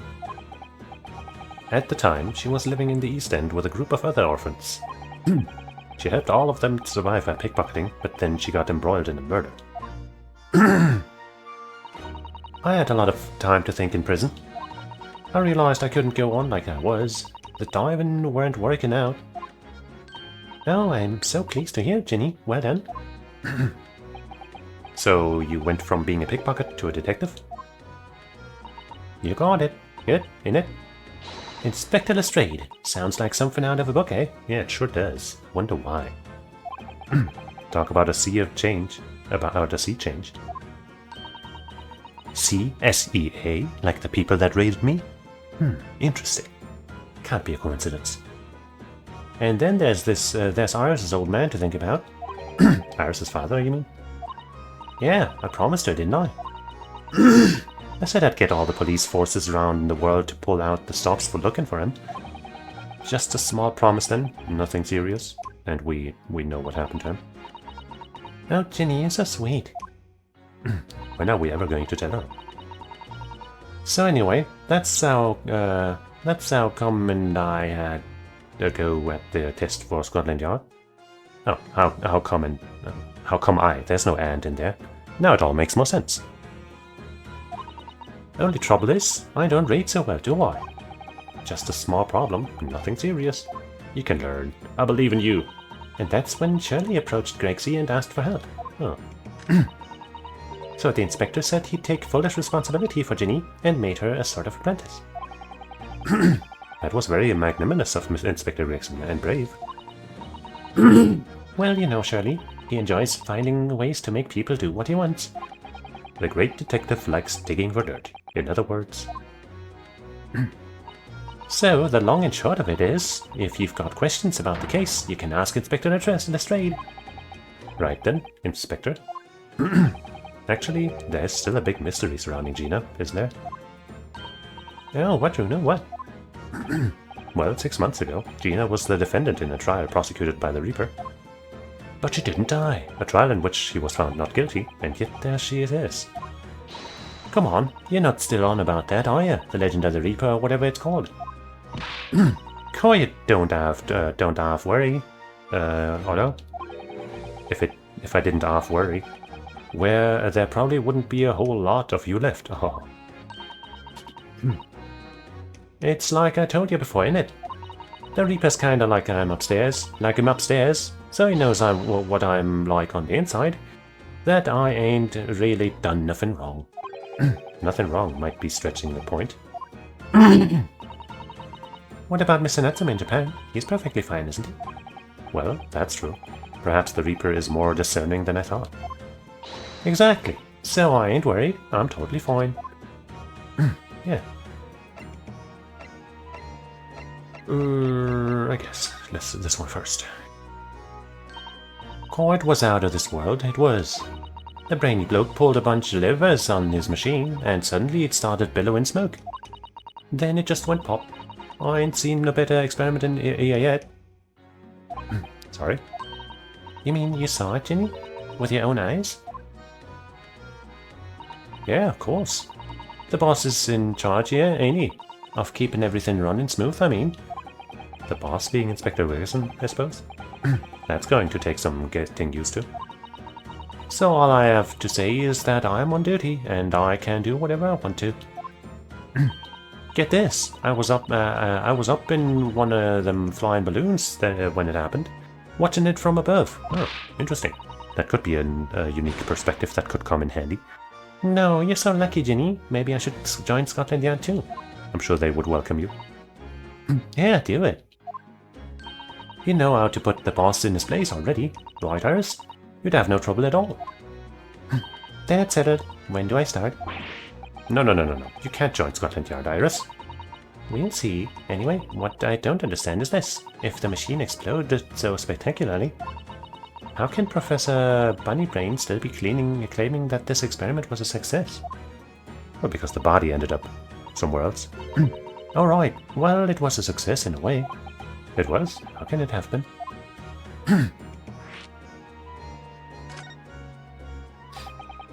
Surely after the whole machine blew up, no one could call the experiment a success. It's like I said, it did sort of work. I mean, yeah, there was a load of smoke and that whopping great bang.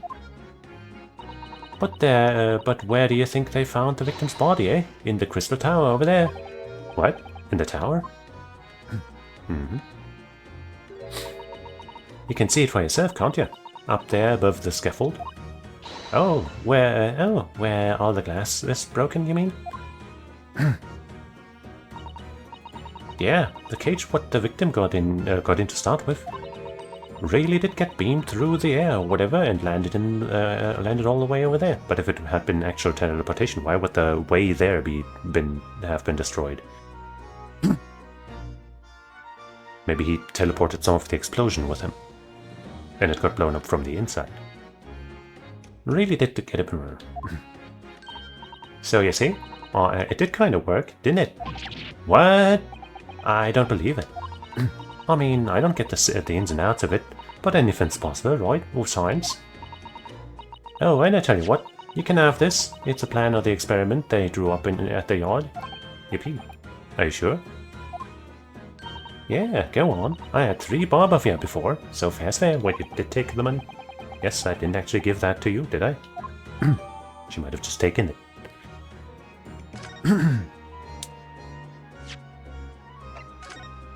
So here's the machine, and then it shoots at a high angle.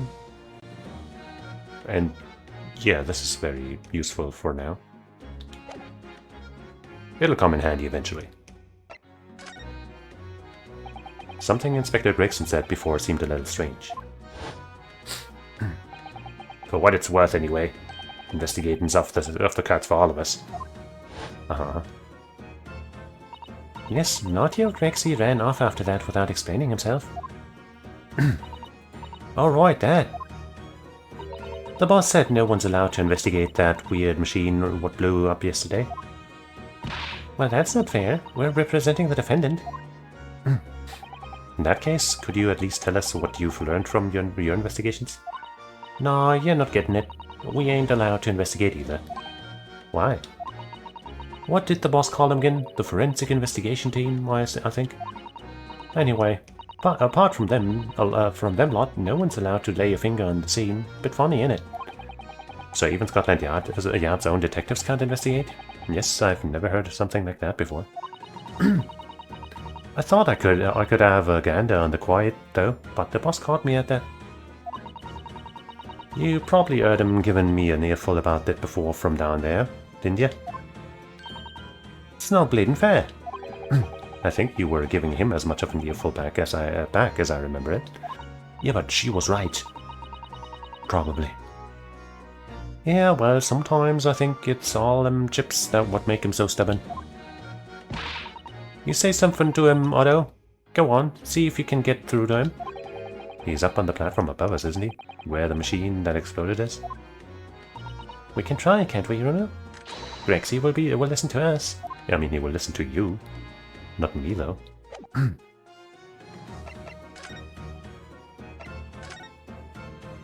Gina, would you take a look at... Oh, where did it go?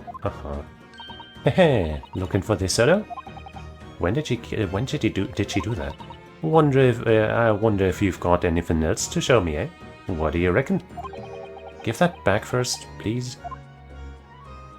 Would be kind of funny if she just permanently took your shit and then you couldn't finish the game anymore. What about this? Didn't expect anything out of that. Maybe should say something about this. Nope. Maybe this? No. What about this? Uh-huh.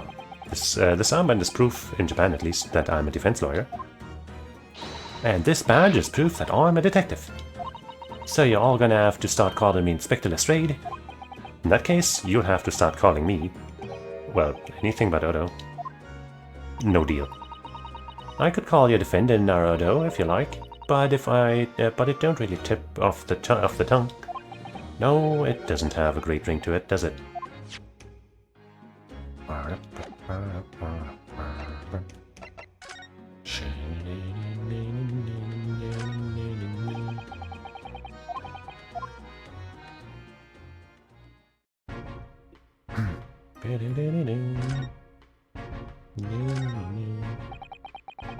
It ripped itself apart magnificently, didn't it? Magnificently and mercilessly. So someone stands in the middle of the machine to be disassembled and then beamed through the air. Yes, beamed. Not blasted. That's the point. Yes, that part's crucial, really. Is something like that even possible, though, Iris? Oh, Runo, I'm just a child. How should I know? A child when it suits you, you mean? From what I can tell, I think if you were to pull this... Stop! Don't touch that! That was practically instantaneous kinesis, the way you flew over just now, Grexy. Uh-huh. He is the secret to teleportation. Please, just like in AI, the Somnian files. How? Date gets superpowers when he's horny, apparently. Grexy can teleport when he's protecting a crime scene or something. Please, your ladyship, I didn't mean to startle you, but I can't let you touch anything up here. I'm sorry, you can have some of my latest special blend to make up for it. Gluck, gluck, gluck, gluck.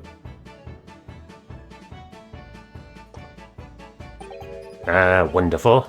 This stuff really is wonderful. It's just like old times, is it? This is.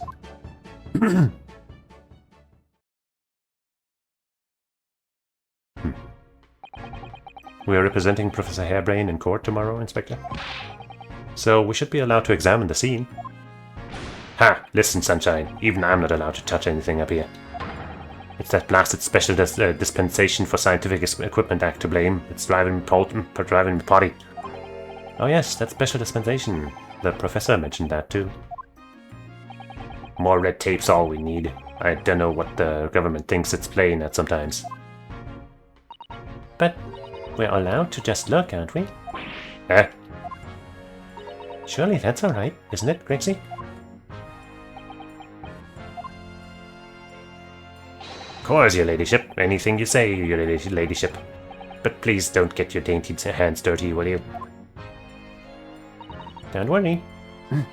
We wouldn't dream of touching anything, wouldn't we, Runa? She really knows how to get what she wants. Shame that we couldn't inspect him when he was standing around. Considering how badly damaged everything is, Professor Hairbrain was lucky to escape unscathed, I'd say. Yeah. We should have a good look around the machine while we can, I think. Touch anything and I'll make sure I'll kill you before I get strung up myself, you hear? I won't touch a thing, I promise. So please spare the thought for your digestion. Anyway, do you really think this machine could actually disassemble people like the professor claims? He asks, looking totally incredulous. Give it a rest, Sunshine. If we were allowed to examine all this bleeding scrap metal, maybe we could answer that question. But we can't, can we? Because of the annoying rules, you mean? Exactly, the annoying obstructive flaming rules. Oh, look at the base of the machine here. Oh yes, there's a tool for, of some kind poking through the wire mesh. Looks like an A. It's a screwdriver, I think. Looks like it might have blood on it, or rust, or something. Oh, isn't it a lovely one? That handle is in the shape of the capital letter A. That's what I said. It is? Oh yes, you're right. What's the matter with you? Don't touch anything, I said. Touch anything and I'll make sure I kill you before I get strung up myself, I said. Yes, yes, I understand, sorry. I only touched it a teeny weeny bit. Yeah. Barely doesn't count, you know, it's like the 5-second rule. If you touch something for only 5 seconds or less, then it doesn't count. But Grexy, I'm very curious about the screwdriver. Really, very, very curious. Of course, your ladyship. You're so clever, your ladyship. Fancy spotting something like this. But I'm afraid I can't let you have it. There are the limits. But Runo found it first. I assure you I'll investigate it thoroughly. Okay. He's gone off with it. So now we can do whatever we want. That was very mean, I'm afraid. Inspector Gregson is going to make a very clumsy and embarrassing mistake in the next month's installment now. Wow. Poor Gregsy. Not exactly fair to the good guy. Looks like nothing else is investigatable down here.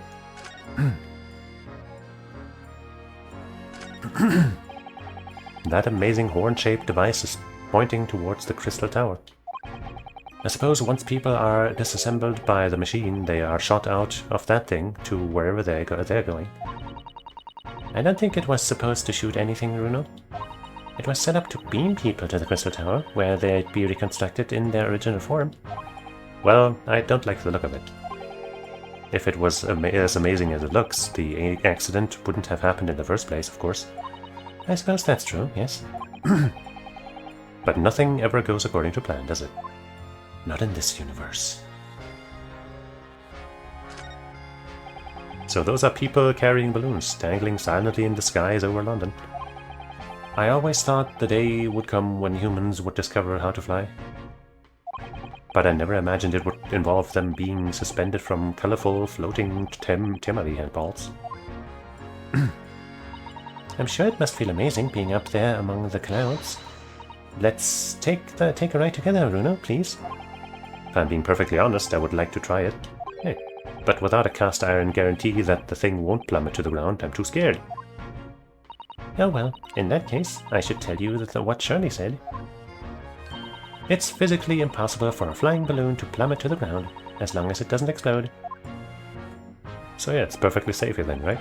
Yes, call me crazy, but I think that exploding part might play on my mind a little. What's a little explosion? Only one of the people involved near the explosion died.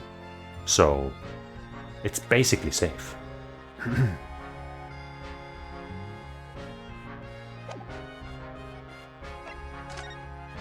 So he is still here.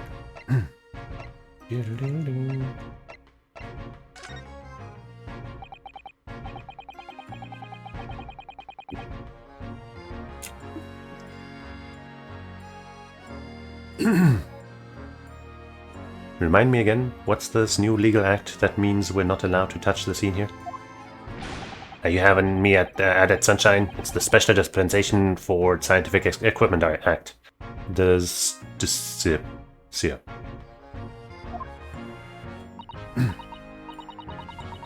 Yes, I think Shirley mentioned that recently, with a real twinkle in his eyes, as I remember. I'm sure he did, your ladyship. I'm sure he did. Past, especially for his great exhibition. For this great exhibition, it was.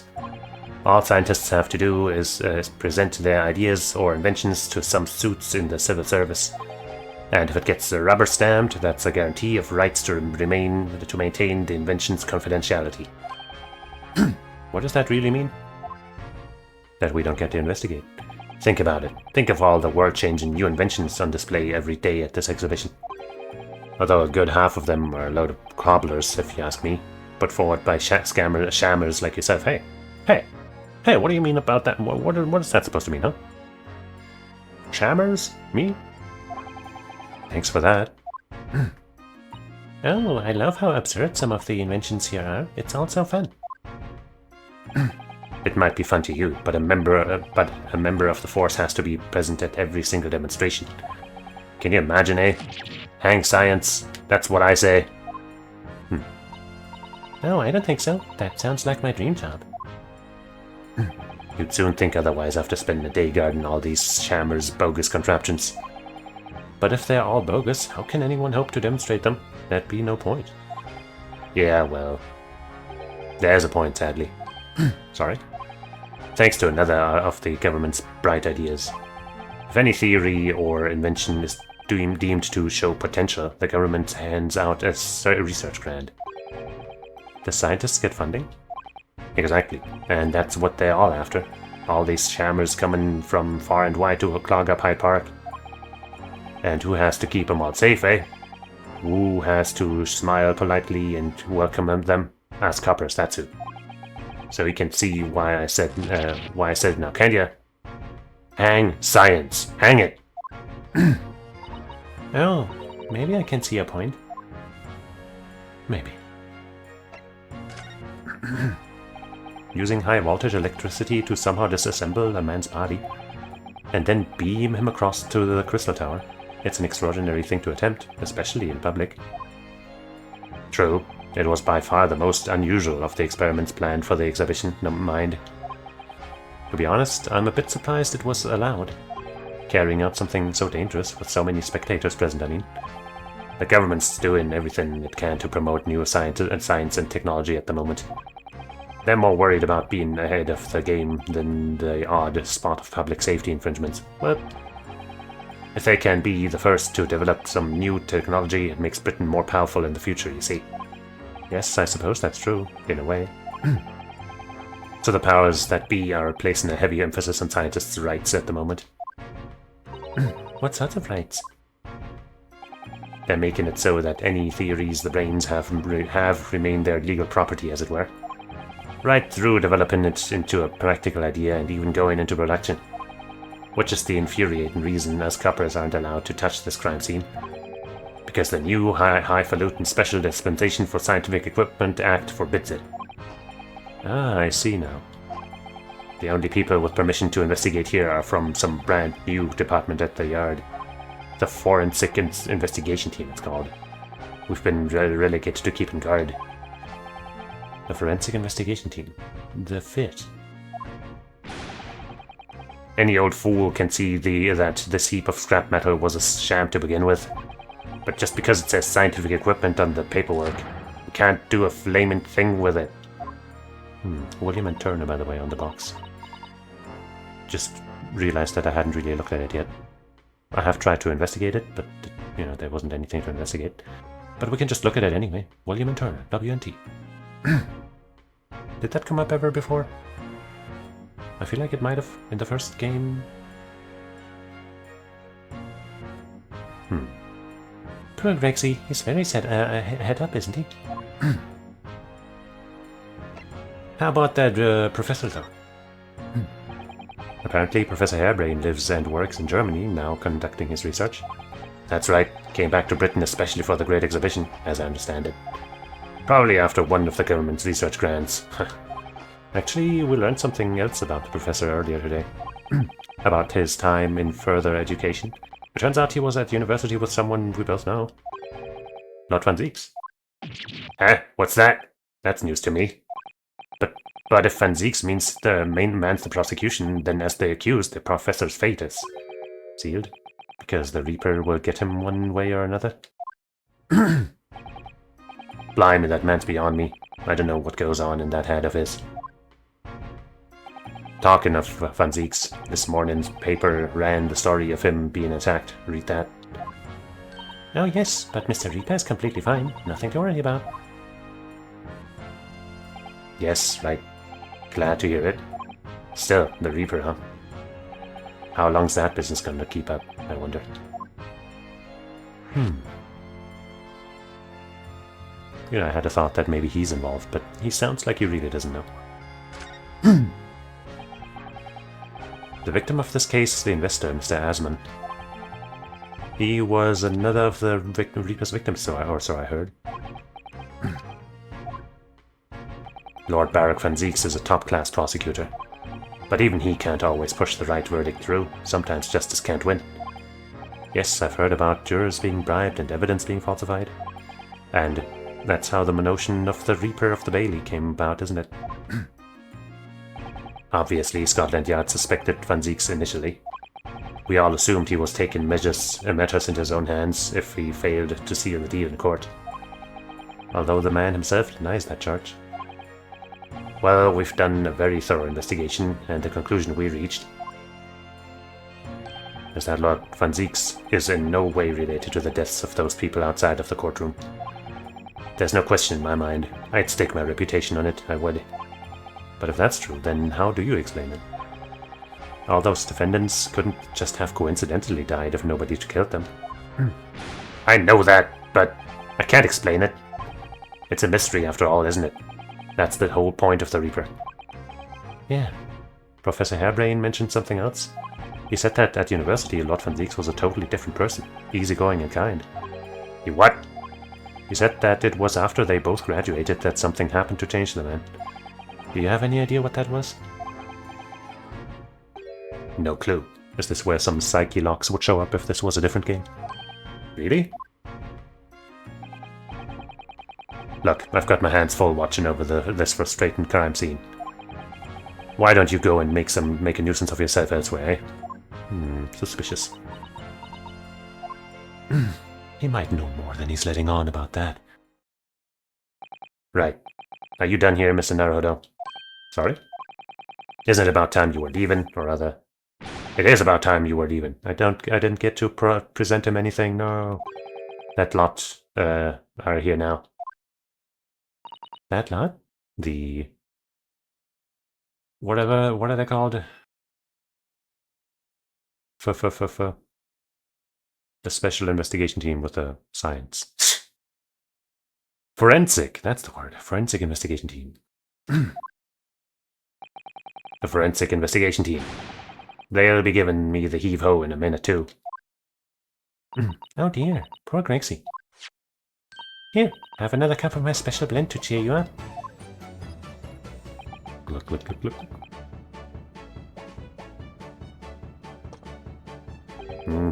Ah, that hit the spot. Yep, it hits it every time. Well, at least I've seen the scene with my own eyes. It looks like this is as far as we're gonna get with our investigation here, at least. I've been thinking. Shirley might know something, mightn't he? About what? About Mr. Reaper. About what happened to Lord Van Zieks, you mean? Because it sounds like something very significant occurred after he graduated from university. Something that completely changed his life. Maybe, but I have no idea where to find Mr. Holmes at the moment. He's in the middle of some big case, isn't he? Madame Tuspels. Here, this is what you need. What's this? Some kind of entrance ticket? Madame Tuspels? Is this supposed to mean something to me? You don't know it? It's the most popular attraction in London at the moment. It's very close to Baker Street, actually. We could go now, if you'd like. What, the Crystal Tower exhibit is not the most popular exhibit at the moment? No, we don't have time for visiting attractions today, Iris. Are you stupid, Ryunosuke? Clearly she told us just now that he'd be there. Didn't like, come on. We have a big trial tomorrow. But that's where Shirley is. Put 1 and 1 together, Ryunosuke. It's not even 2 and 2, it's 1 and 1. That's how easy it was. What? At this popular London attraction? Yes. How is it that you know where he is? Shirley told me, but he told me to keep it a secret from you, Runo. Madame Tussballs. I don't see how it could be related to the case we're investigating here, but then stranger things have happened. And when they happen, Mr. Holmes is usually at the heart of them. A case always finds a detective.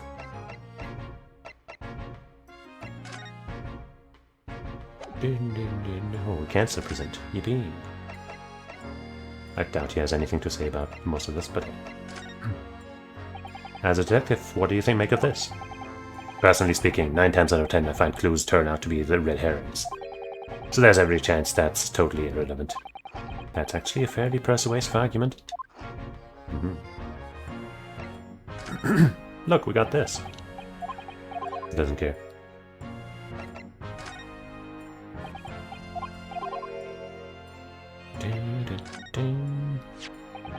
Inspector, have you read this paper? Yeah, 2 unwelcome blasts back to back. This one at the exhibition and the Reaper getting attacked. I know, terrible news to wake up to, wasn't it? I tried to pretend I hadn't read it until and turned over for another 40 winks.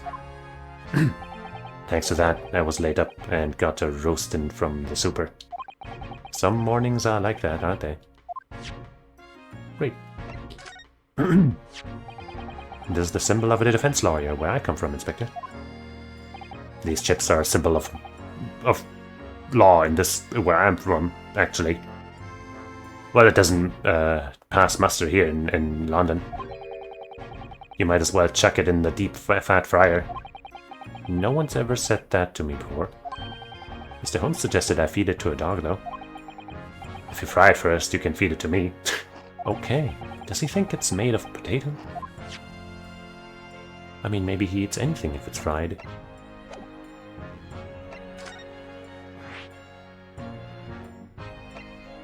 This is where Shirley is. I'd love to know what he's up to, wouldn't you? Museum of Interesting Waxwork is an exhibit. Not far from Baskervilles. Become a very popular London attraction in recent years.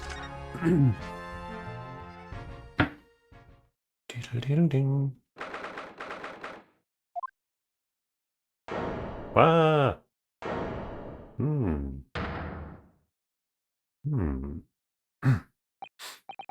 What is this place? Look at all these terrifying scenes, but why are the people so still? Guillotines, ruthless murderers. I know what I'll be dreaming about tonight. They're all wax models. They're amazingly realistic, aren't they? What do you think, Bruno? Shocked? Wax models? Oh! What, do you have a wax phobia? I read about dead bodies and wax once in a magazine about strange phenomena. Depending on how corpses are kept after death, parts of them can turn into wax, apparently. It's called a adiposaur or something. Stop talking about creepy things like that, Bruno. You're scaring me. Anyway, adiposaur. Wow, shit! Don't fucking interrupt. Hold on, I need to Google how that's pronounced.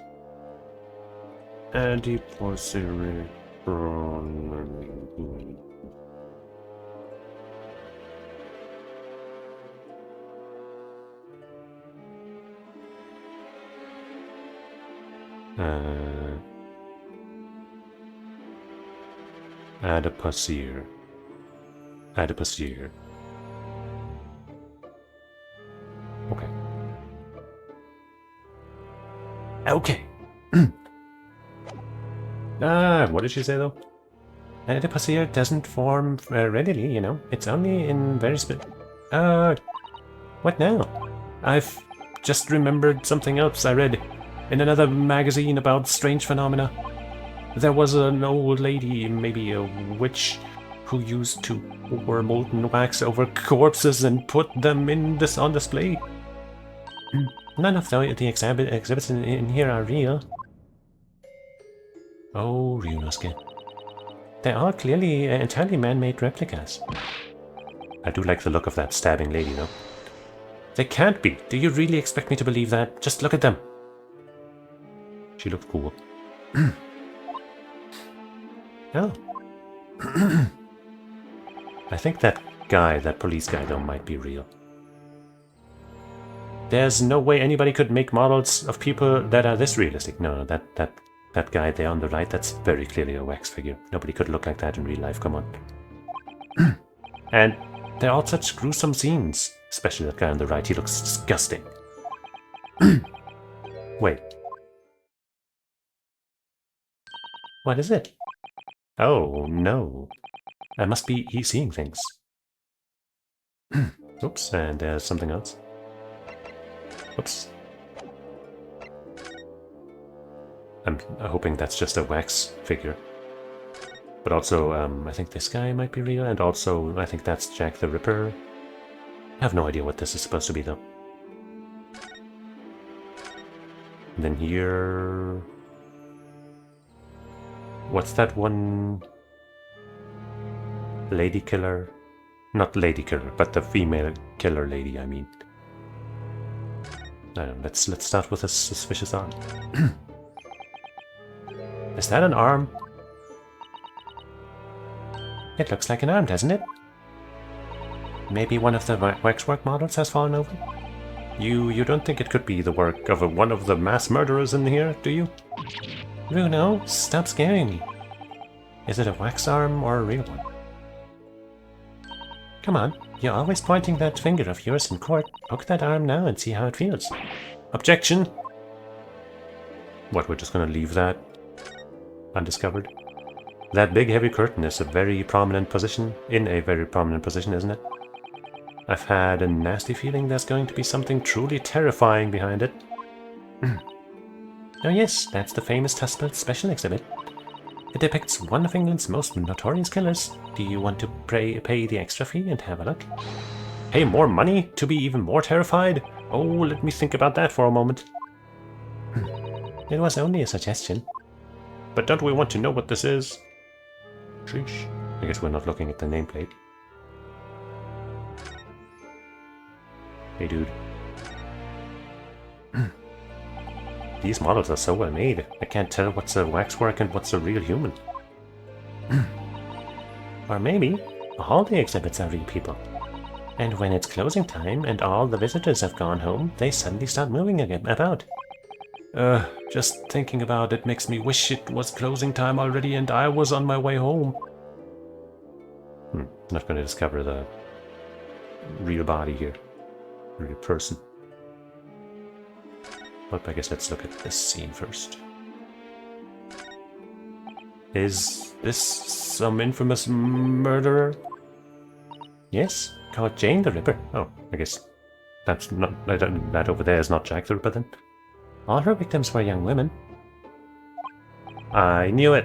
You can't tell by the way she's holding that knife. Sure sign of a murderer. Well, yes. Ah! What's the matter, Bruno? I've worked it out. I know what she's doing. She's trying to fill that bathtub with blood so she can have a soak in her victim's gore. Damn. Not according to the information about the exhibit on the little board there. It doesn't mention anything about the bathtub. But why is it there then? Really? Sorry, I don't think it's significant. I still think it has to be there for a reason.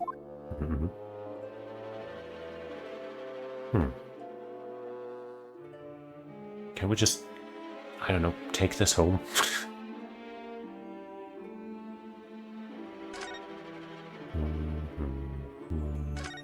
Alright, fine. Oh wait, there's a ladder. A step ladder. Oh, that's a funny place for a little ladder. What is it? Is something wrong? No, it's just that in Japanese we have a totally different word for a ladder that folds in half like that. We do in English too, you know. It's a step ladder, or just steps. So be careful of making assumptions about other cultures, Bruno. That's how wars are started. I didn't realize step ladders were an international point of contention, but the writers make an astute point. The writers sure do.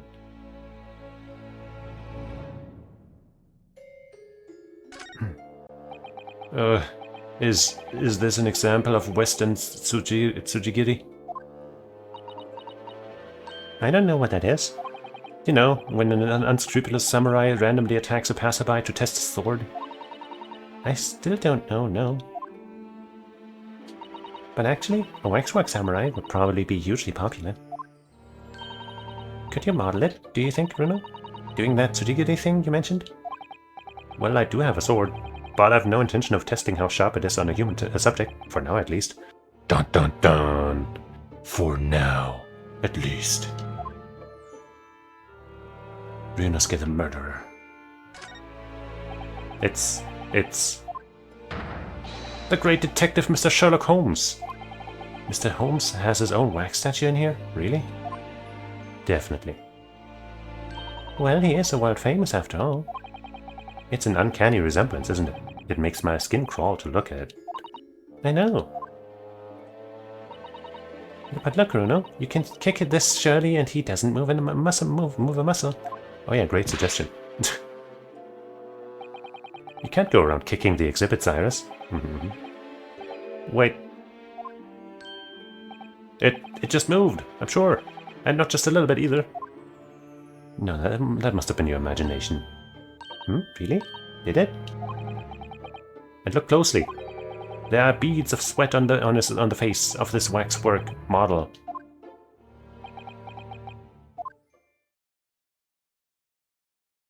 You and your overactive imagination, Ryunosuke. Shall we move on, Iris? Over there, look. There's a great murder scene to enjoy. Much more appealing. My dear fellow, I take exception to your recoiling in such a manner, as if you've seen something truly abhorrent. Mr. Holmes. I knew it. Iris, what possessed you? I strictly forbade you from divulging my temporary waxwork secret to Mr. Naruhodo. Temporary waxwork? What do you mean? And that kick, could you not have exercised a little more restraint? You winded me. But Bruno has something he needs to ask you. Ah, a question. And I thought you'd probably be getting bored too. Is he actually just playing a waxwork figure? For money? So here we are. Well, I can't deny it that your timing was impeccable. A mere 2 minutes more being stationary like that.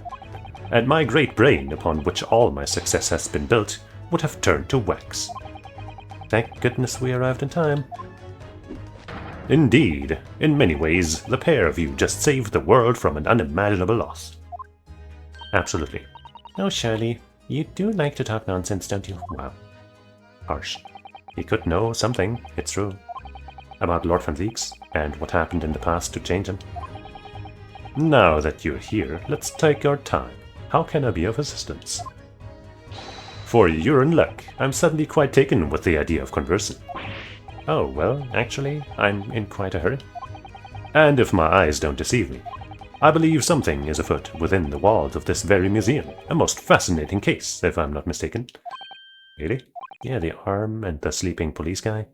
Moreover, I have a strong suspicion that it is related to the matter about which you've come to me now. But how could it be? Maybe there's a wax exhibit behind that red curtain that has something to do with Van Zieks', let's say, brother, or something. We shall speak again presently, my dear fellow. But for now, I must return to my work. What? Back to being a temporary waxwork exhibit? What?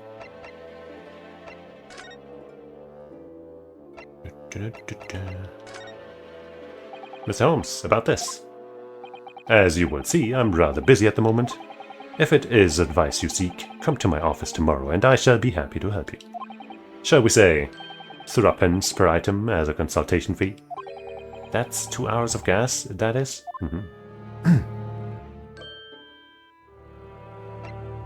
Probably doesn't have anything to say about this. Maybe the crossbow? And you know, probably this, maybe this. Okay.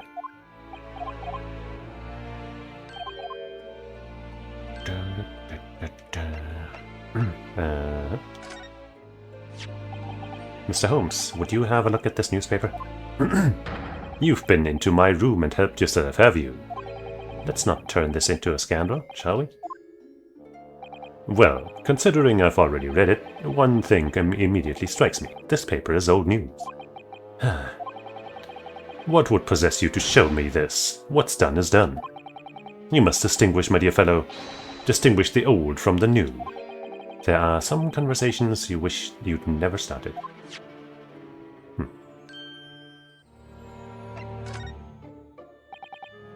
Okay. Bing.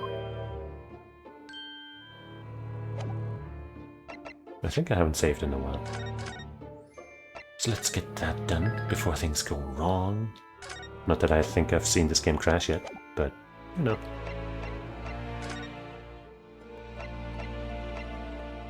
So what the fuck are you doing?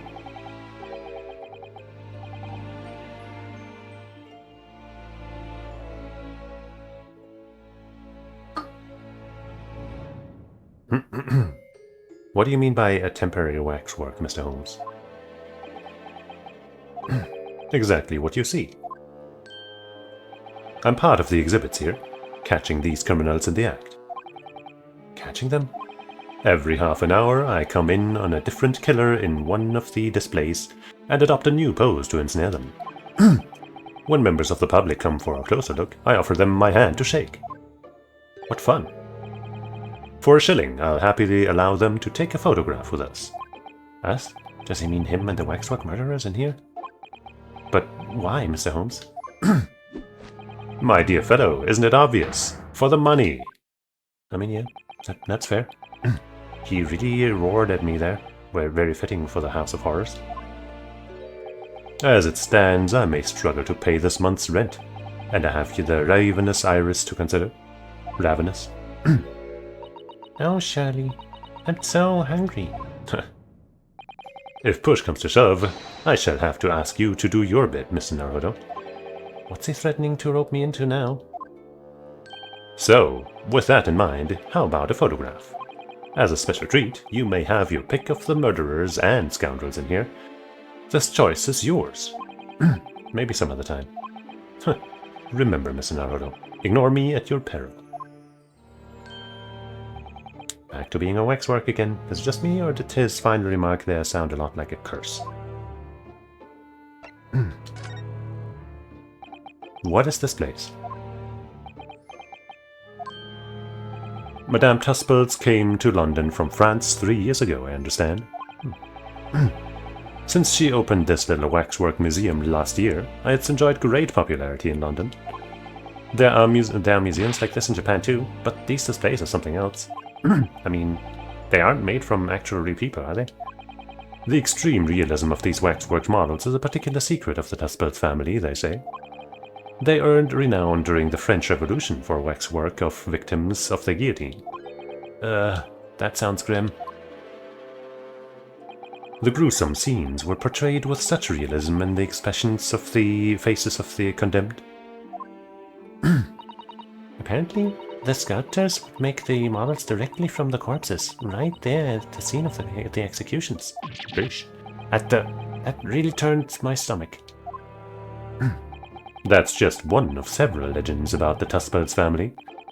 Whether there's any truth in it, I couldn't say. But anyway, this museum houses models of famous people from all over the globe. Nevertheless, the most popular area of the museum by quite some margin is this House of Horrors.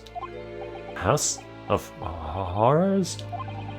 Of course, visitor numbers are dwindling now as a result of the Great Exhibition. But people usually flock here to see the exhibits of some of London's most vile criminals at their gruesome work. Naturally, most of the miscreants portrayed here were sent to the gallows. So they're even stiffer now than the models of them. Have you heard of poor taste? My dear fellow, the public live for poor taste. They yearn to be shocked. So the hideous exhibits in here are... They're all portrayals of real events that actually took place. Is it just me, or did the temperature in here just seem to drop? Anyway, I advise you not to think too deeply about what you see here. Oh, he's back to being a waxwork, is he? So yeah, Well, what is this? What is it you'd like to ask me then? Actually, it's about Lord Van Zieks. Ah, our friend Mr. Reaper. How did you find him? Well, I trust. Moving on, I guess. And so I filled Mr. Holmes in about everything I learned. About Lord Van Zieks, about Professor Hairbrain, and about the strange coincidence that they had been at university together. Strange indeed. So I'm wondering what it was that happened to make Lord Van Zieks such a different person. I was sure that you'd know, Shirley. You said there was something going on here in this exhibit hall before, that something was afoot, and that you believed it was related to what I wanted to ask you about? Time for a dance. Maybe. Mr. Holmes? He suddenly clammed up. Well, it seems we've reached the unavoidable. Greetings. Oh, hello. Where did she appear from? And what's she wearing? Could she look any more mysterious? I'd say she's rather pretty, even though we can't see her eyes. Wait, shit, I didn't actually read that. Ooh, now we can, and she's even prettier. Okay. I hope you're appreciating my museum. Sorry, have we? Mr. Holmes, do you know this? Not again. Well, he is supposed to be at work, isn't he? My apologies. I'm Esmeralda Tusbooks. This is my museum of waxwork. What? You're the Madame Tusbooks? Bien sûr. I don't want to give her a French accent. The thought did cross my mind, but I don't want to. Though only 26 years young, I might add. Is that significant somehow? I'm Madame in name only. It adds a certain je ne sais quoi. Right. Firstly, I must apologize for my waxworks, or rather, one waxwork in particular. Badly, Mr. Holmes, then. I was led to believe he was a great detective, but he seems unable to settle. Whoopsies. Next time you move from your designated exhibit, will be toil and trouble. Damn. I like her. She sounds deadly serious. That's a problem. How am I supposed to ask Mr. Holmes about Lord Van Zieks now? Let's not forget what Shirley said before, about something being afoot. Right here in the museum, I mean. Yes, I know, but... I'm so curious, I want to know what's happening here. Haven't we got enough on our plate already? It's important, probably. Hey, cutie.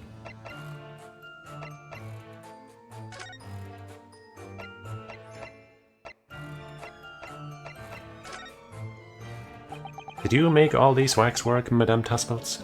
I guess if she's supposed to be from France, maybe it's more like Tuspels or something. I did. I am the third generation of waxwork artisans, you know. Gosh. It was my grandmother who began the tradition in my family. Her fortunes were checkered, living through the turbulent times of the French Revolution, as she did. Though that is when she acquired the savoir-faire that leads to the astonishing lifelikeness. All these waxworks really do look as though they are alive. In fact, they look more alive than Shirley. What you see exhibited here represents the most atrocious of London's criminal past.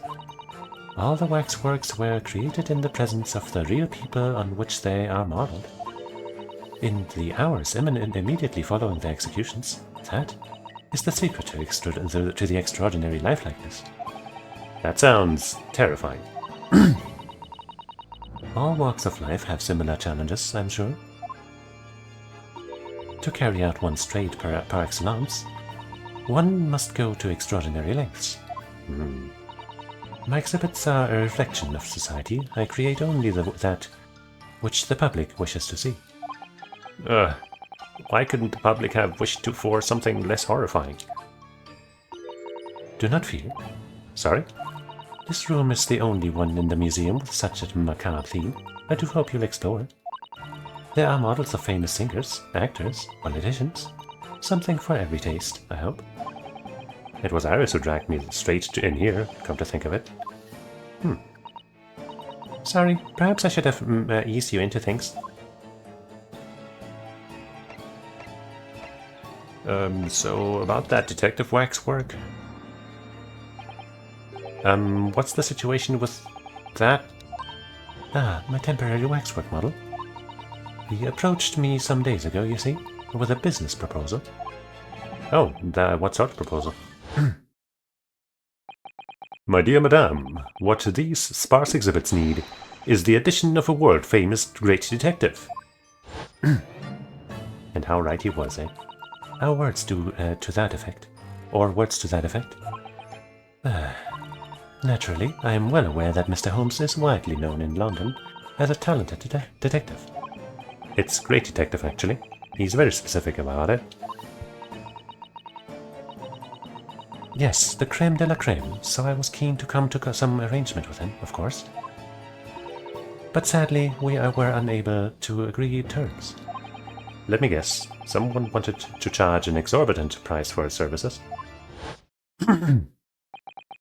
For mere £500, I will dive into your cauldron of wax this very moment.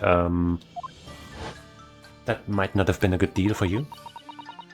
Or words to that effect. Mr. Holmes might have overdone it slightly with a sales pitch. Regrettably, the museum has a shortage of funds at the moment due to unforeseen circumstances. So we came to the current arrangement instead. Surely he doesn't really need to do what he's doing, though, does he? I would think not, but he was very insistent.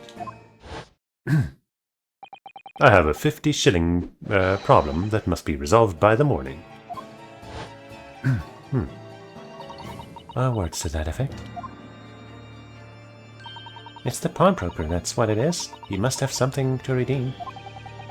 Is the consulting detective work not going so well? You'd think somebody so famous would be free of money troubles, especially if it's about finding work. But I guess that's not how it goes. I wonder, could I ask you something? Bien sûr. I'm just curious, is anything going on in the museum at the moment? Some kind of incident, perhaps? Whoever suggested such a thing to you? Oh, well, it was... he's gone. Your temporary waxwork over there who mentioned it to me... Oh, he's disappeared. A wax model is a work of art, not some tawdry object for trade. Ah. There you are. Leaving the exhibit again when you should be working? Do you wish to be melted down? My dear Madame Tuspels, save your reprimands, there are more pressing concerns. The wax can wait. It's our ideas about your current problem we must throw into the melting pot instead. Personally, I would advise you not to involve the police. Why ever not? She's turned as white as a sheet. Because you have at your disposal a great detective, whose services you may employ for a mere 50 shillings. Though please be aware that I prefer... No, I insist upon payment in advance. Right. Very well. Let us see if the great detective is able to live up to his name, shall we? Before I engage my analytical print process, I must ask you to clarify something. What, pray, is behind the curtain? I thought you were gonna deduce some things about that. That is the Tuspel special exhibit. There's extra charge to see it. Ah, the special exhibit in the House of Horrors. It must depict a special killer, then, I presume. Would you be so kind as to draw back the curtain, I wonder? Ah, absolutely not. There's nothing amiss behind there. Nothing amiss, madame? What about the arm protruding ominously from under the curtain? You know, that's just the thing to draw you in. You see the arm and you're like, what's going on? And so you are drawn in to pay to see the rest. Brilliant work. Ah. I strongly encourage you to allow me to see what lies beyond there, before the situation worsens. Yes, very well. I will draw back the curtains, but only a soupçon. I don't know.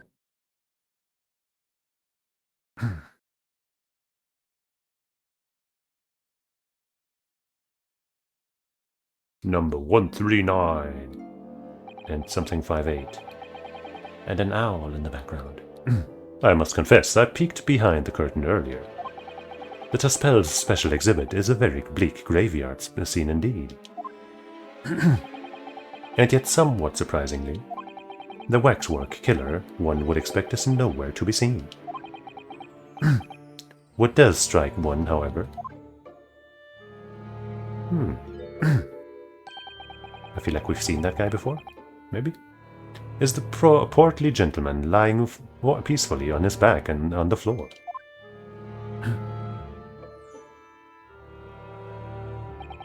Well, then perhaps, Mr. Holmes, that man on the floor is the ruthless killer himself?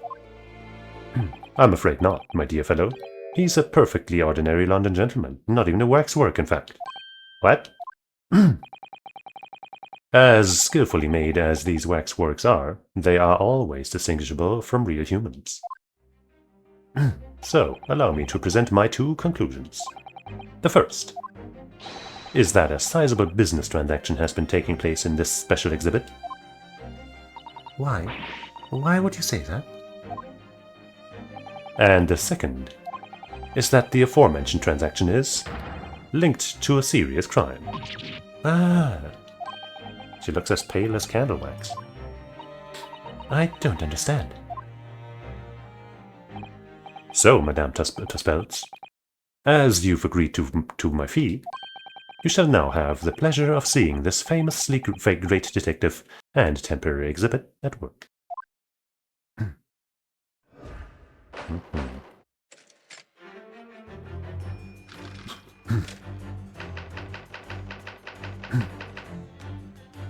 Let's see. To begin with, we must ask ourselves what exactly is afoot here in this museum. The answer is revealed by the bundle of banknotes protruding so helpfully from your bag. In my estimation, some £200. That is all my own money. So, what does this large sum of money reveal? Ah, not as much as the involuntary glance you cast, it would seem, Madame Tuspelz. Yes, the answer lies where your eyes now fall. The significance of the £200 is revealed by the public notice. Or not. Waxwork for sale? Your business has hit hard times, it would seem. In short, you sold the infamous killer the centerpiece of your special exhibit for the sum of £200. No.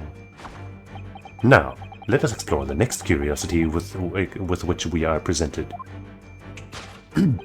Who is the portly gentleman stretched out so peacefully on the floor?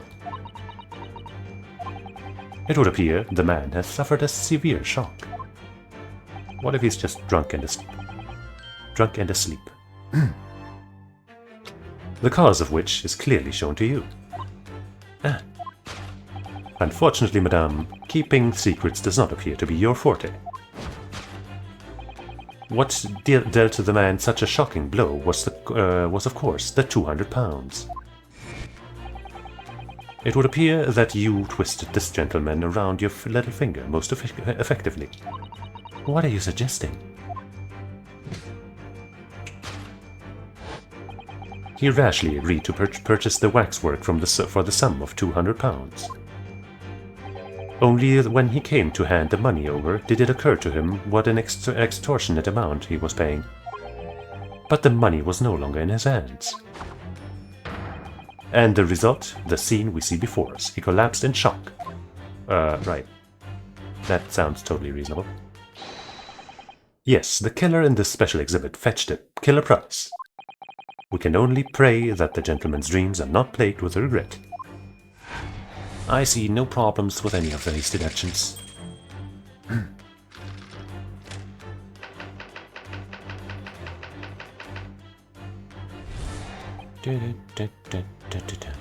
The question that arises then is what has become of the waxwork that changed hands.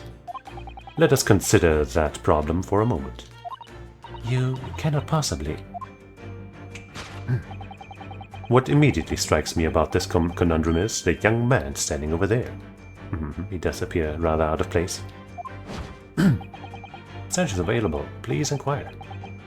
Who is this fellow?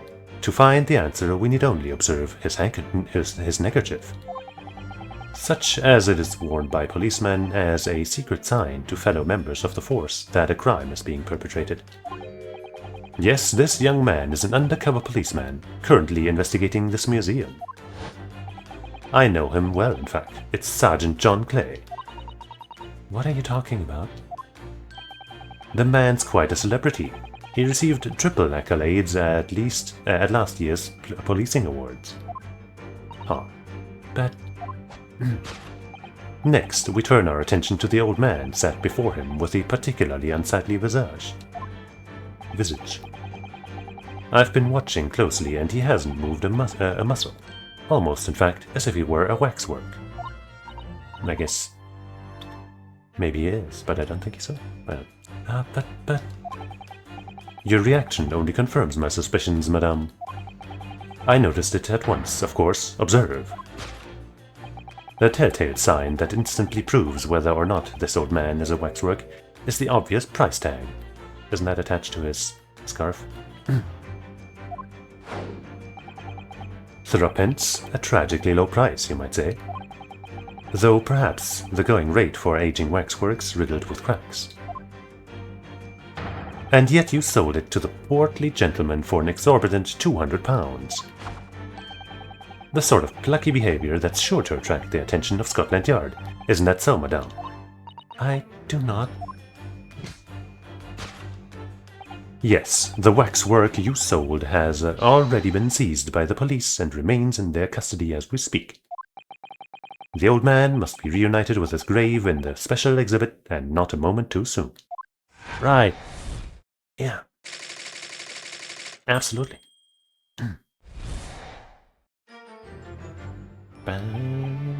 Thus concludes Sherlock Holmes' great detection of this horrifying puzzle. Yep. Please do not touch the statues. Steamy. I see I've stunned you all into silence. You have, Shirley, you have. And you've obviously upset this young lady in the process. Her cauldron looks awfully hot. If I could just bring up 1 point, Mr. Holmes. Ah, the notorious Naruhodo 1 point. I'm all ears, my dear fellow. According to your deduction, then, the special exhibit featured this old policeman? So, that would mean that he's the particularly ruthless murderer, wouldn't it? The killer policeman, Ottermole. Sorry? It was a mysterious series of murders that rattled the capital only last year. The police rushed to the scene every time, only to find the culprit had disappeared into the ether. And it turned out the culprit was a policeman himself, a senior officer by the name of Ottermole. So you mean that's who the sinister-looking old man there is supposed to be? Indeed, it is a particularly grim face, is it not? Unforgettable, in fact. Yes, I remember that odious countenance only too well. But is £200 a lot of money for a wax model? It would be enough to afford one of the latest steam carriages, if that puts things in perspective. So it is quite a lot then. Is there anything else you'd wish to add? Before I melt you down? That bubbling wax is looking more and more ominous. The smell of all that molten wax is starting to worry me. Mr. Holmes did more or less just accuse her to her face, so I think I might have to call on your assistance here, Iris, as if that's alright, to make some minor corrections to the great detective's great deductions. Of course it's alright. We'll soon set things straight. Well, let's get started then, shall we? Before Madame Tuspels vents her anger. Just what I was hoping to hear, my dear fellow. So, Madame Tuspels, in accordance with our agreement, you shall now have the pleasure of seeing this famously great detective and temporary exhibit at work. Again.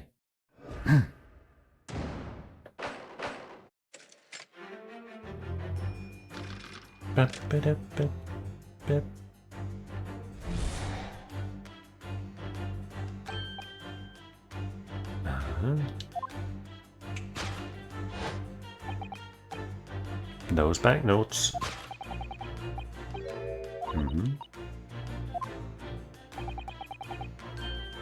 What does it reveal? And where's she looking? Not that sign, apparently. She definitely looked in this direction, it's true. But I'm not sure she'd sell any of her waxworks even for £200. Oh? She must pour her heart and soul into making them, don't you think? Over and above the wax. If it were me, I wouldn't sell them for anything. For that much money, I would, but it sounds like that makes me a bad person. Well, anyway, I wonder if the £200 could have some other significance. Let's follow that furtive glance again and see if there's anything that could explain it. Yeah.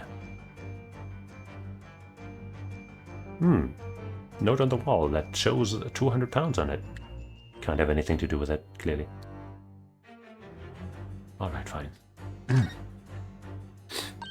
What's that note doing pinned on the wall there? Oh yes, let's see. Dear Madame Tuspels, we've taken the prisoner from this room. Price for his safe return is £200. Have the money raised ready by noon on 23rd October. What? This is... It's just like the sort of thing that's left behind when someone is kidnapped. A ransom notice. Yes, a ransom note. Ransom note. Exactly. So it's her money that she will have to pay to somebody. Hopefully we can prevent that tragedy. Cushion.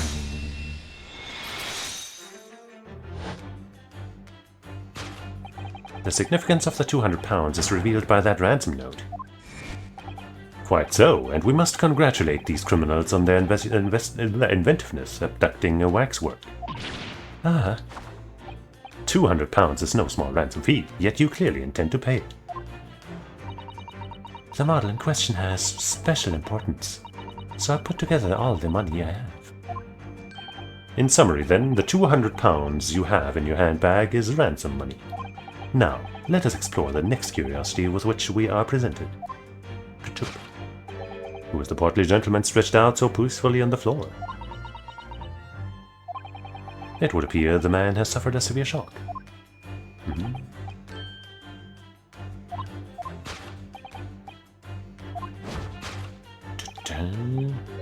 £200? Maybe not. So if the waxwork was kidnapped, where does that leave us in terms of who this man is?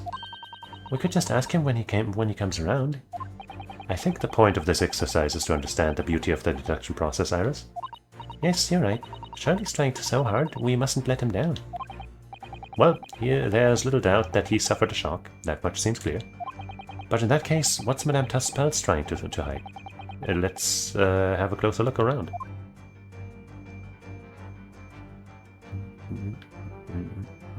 Oh, hand of Madame. That doesn't look like her hand. But is there anything else to look at? This guy and that guy. Alright, fine. I mean, let's also look at the braid. Madame Tuspels has very long hair, doesn't she? Yes, but you could tell looking at her from the front. couldn't tell. You know, it looks rather like a whip, don't you think? A sort of whip that could have floored the gentleman with a single crack. That seems a little far-fetched, even for you, Runa. Let's give her a hand. This is just Madame Tuspel's right hand, isn't it? I don't think so. Yes, it must be. I can clearly see her left hand after all. Oh, but wait a minute. This is a left hand as well, look. She's got 2 left hands. Don't say such creepy things, Cyrus, please. And it seems very stiff too. In fact, it's really hard. You mean it's made of wax? Did she really hit the guy?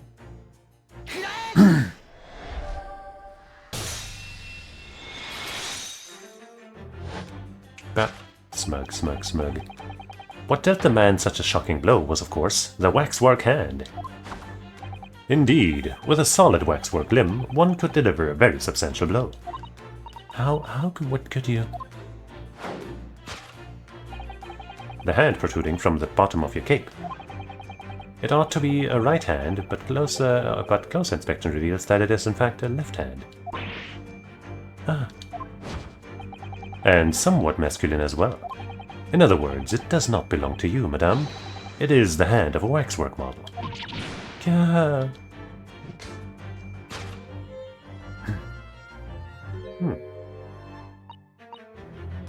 Some of the visitors to my museum can be troublesome. They meddle with the exhibits and cause damage. So you mean that arm? Yes, this gentleman saw fit to try to remove it as a souvenir. No small keepsake. Like taking a whole branch of a cherry tree when you go to view the blossoms.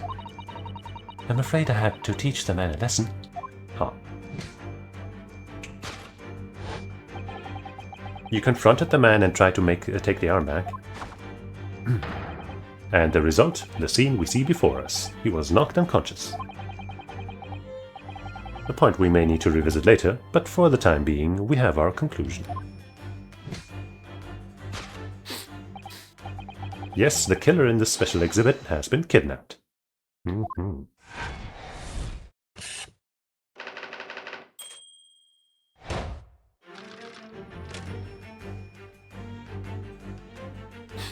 So what's next?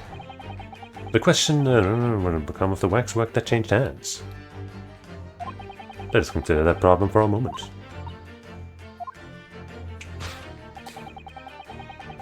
I guess that might be the guy that's missing an arm. I'm not sure.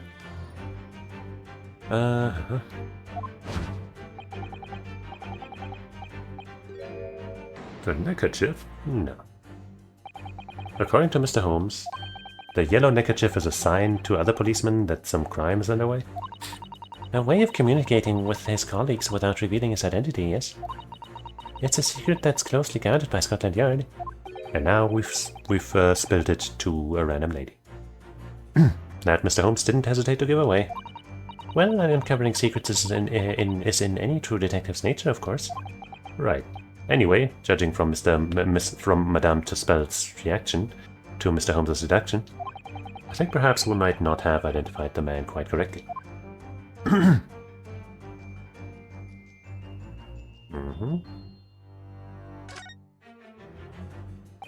What the?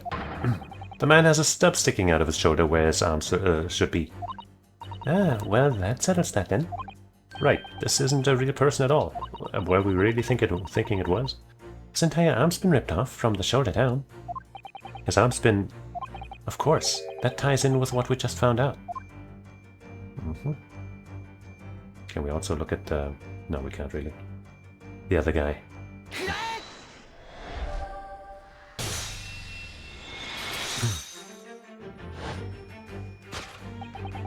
Who is this fellow? To find the answer, we need only observe this shoulder stud. No such boneless human walks this earth, of that I can assure you. In other words, the man standing here, the young Sergeant John Clay, is in fact, defying all odds, a waxwork model. I seem to remember it was you who concluded he was a real person in the first place, Mr. Holmes. Details. He has become quite a celebrity in London, being the winner of no less than 3 policing awards last year.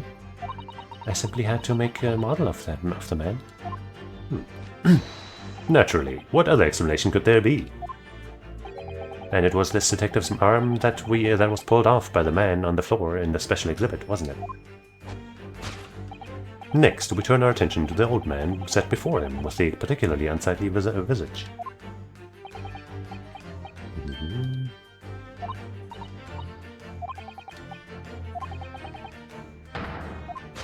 The price tag? A killer policeman called Otomo, was it? Was he well known? It was all over the papers last year, but I can't say I know what he looks like. It's a very low price though. 3 isn't much money.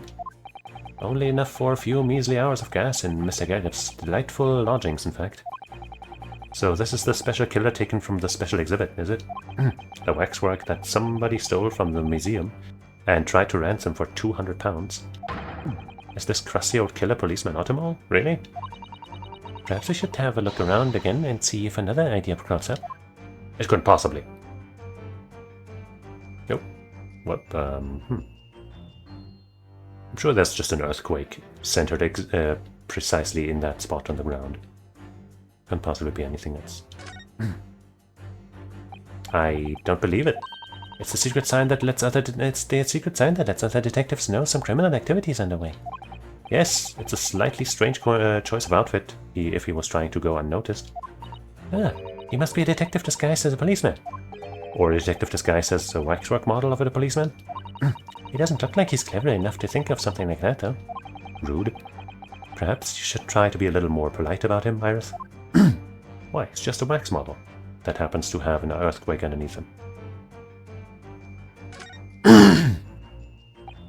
Look at this! The old man's tapping his foot like crazy. He seems to be fast asleep, though. He's not tapping his foot consciously, then. So you mean... It must be a twitch. Never mind that. The point is waxworks don't tap their feet. Or twitch. And look at his arm, too. We've seen a scarf like that somewhere else around here, haven't we? Yeah. What, around here? Oh, you mean that scarf, yeah.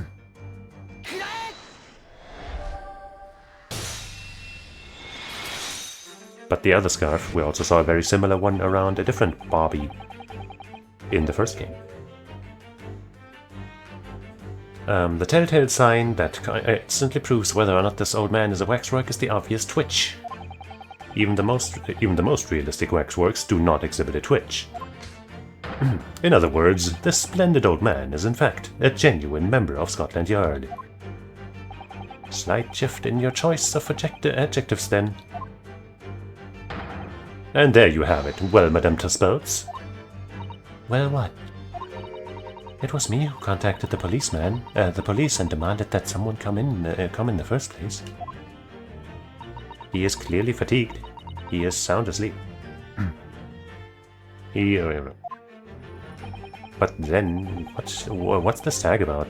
Showing a price of 3 pence. No doubt the price tag of the muffler which the old Barbie purchased recently at a local market. And I presume you've observed the scarf tied around his arm. Does that not strike you, Mr. Naruto? Yes, the secret sign used by detectives to show that some criminal activity is currently underway. Of course, because, as you know, there has been such criminal activity happening here. As you deduced from the very beginning, Detective. So, it would seem that we finally arrive at the truth.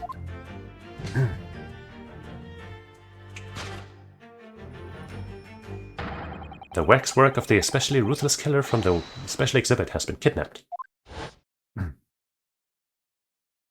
And Scotland Yard are already investigating. But also asleep. But the model's whereabouts remain a mystery.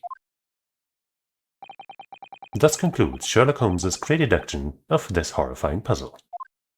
I feel like this time we don't really have all the answers, though. Of course, the ransom is a big discovery. But we still don't know who that guy is, or why the Police guy is asleep / knocked out.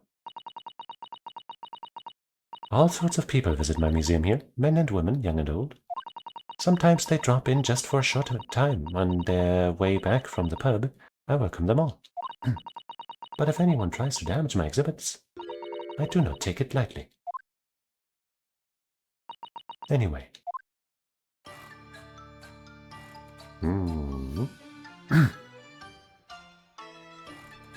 So cute. Your great deduction was even more enchanting than I had been led to believe. It was a pleasure, my dear madame. I'm gratified that you enjoyed the spectacle. And as for your rough customer, I have no doubt he'll regain consciousness shortly and return home. What concerns me more is the waxwork from the special display, if it was indeed genuinely abducted. Yes, tragically, it was. Then I would ask you to recount to us the events surrounding this stolen waxwork. In as much detail as possible, if you please. Very well. But after I have told you what I know, I must insist that you return to your work. The talents of a great detective could be put to better use, I feel, but as you wish. You do have a job to do that you're getting paid for, so you know it's only fair. But also, what do you think of this? Probably nothing. Could I show you this? Oh, how fascinating. Is this made of wax? No, sorry. It's a piece of evidence. Why would you want to show me this? She can only wax lyrical about wax, is that it? Uh-huh. What about this, though? That's interesting, isn't it? Oh. But the news? Nope. What if I show you my identification and then you'll want to make a figure out of me? Uh-huh. Madame, there's something I'd like to show you.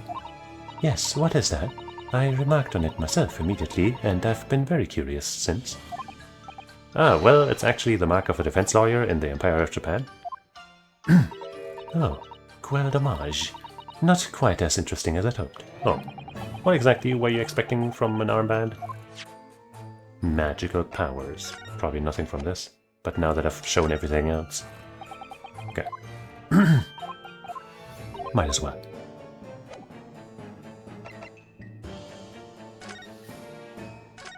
Tell us more about the stolen waxwork, please. It was some days ago now, when I came in here one morning. I immediately noticed that a waxwork was missing from the special exhibit here. It is your most prominent display, so that's why the curtains were closed. And I found the ransom note in its place. The culprit must have broken in during the night and taken it then. So this waxwork that was stolen, it was the model of some horrible criminal, I suppose? Of a particularly horrible criminal, in fact. The killer who left a more profound scar on society than any other, I would say. The professor. Moriarty? Not a name I've heard of. So, Mr. Naruto, it seems the circle is complete. Sorry?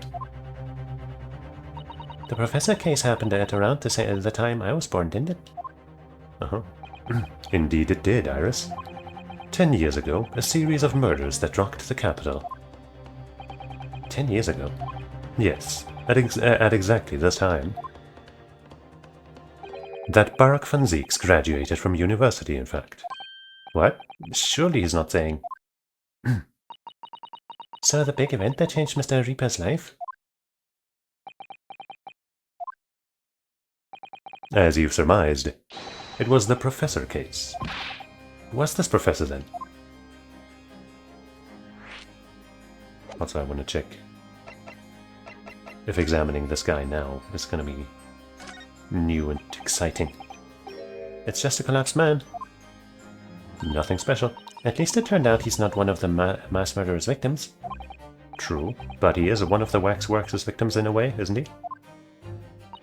He's not showing any signs of life. Because he really is dead? Come on, you're always pointing that finger of yours in court. Poke that arm now and see how it feels. Objection? Oh, slightly different. Or rather, the ending is the same. The rest was different. These models are so well made, I can't tell what's a waxwork and what's a real human. That's how Shirley gets away with making himself a temporary exhibit for the day. Maybe there are other people posting exhibits in here then? Or maybe all the exhibits are real people.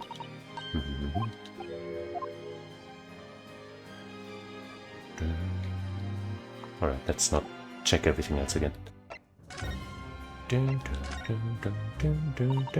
It was a series of gruesome murders that had all of London gripped in terror a decade ago. After 5 victims were killed, the man was arrested and put to death. And now he's immortalized here in wax for all Londoners to admire and enjoy. Though, of course, he happens to be absent at present on account of the abduction. But I don't understand. How is all this related to Lord Van Zieks? You must first understand, my dear fellow, why it is that the professor earned such infamy. It was due to the victims he chose, some of Whitehall's finest. What do you mean, Charlie? Those murdered by the professor were some of the highest members of the British aristocracy. Members of the nobility, even royalty. It sent shockwaves through the country's administration. Members of the... Ah, wait, of course. That's what Professor Harebrained said. Lord Van Zieks is from a family of noble blood. Oh gosh. It was the 5th victim that led to the professor's arrest. The last of the killer's prey was a young noble by the name of... Clint Van Zieks. Dun dun! No. I don't believe it. Van Zieks? Just a coincidence, actually. The actual guy that was related to Van Zieks was John Van Zieks, the 4th victim. I just thought it was a funny coincidence, so I brought it up. I'm sure you can piece together the rest for yourself.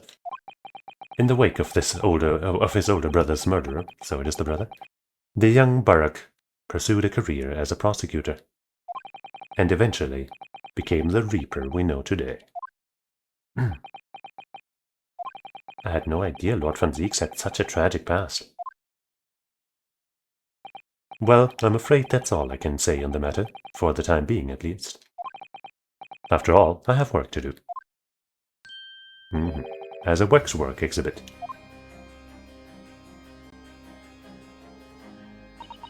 I'm afraid I shall have to excuse myself as well. Oh yes, of course. It's been a pleasure, thank you.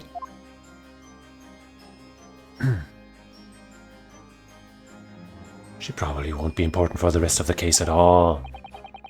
Well, none of the predicted scenarios I've been analyzing involved you coming to visit me here. Wait. Oh. It's been too long, it really has. I'm delighted to see you, Barak. It's been 10 years, and here we are, meeting in a prison of all places. I can't forgive myself for what happened to Mr. Arsenman. I just can't. I still can't believe it could happen. Tomorrow the court will decide. Yes. I have a young Eastern man acting for my defense. He seems reliable enough, though. It was an accident, a terrible accident. He assured me we can prove it. I must warn you. Oh, I know. I've heard already. You're going to be prosecuting, aren't you? Yes. Since I returned to England, I've heard lots of stories. Barak, are you really... What? Never mind. I know that you have my best interests at heart. My friend is on trial. I wouldn't entrust it to anybody else. He still considers him a friend. Of course, I fully understand. Thank you, Barak. Until tomorrow, then. I'll see you in court.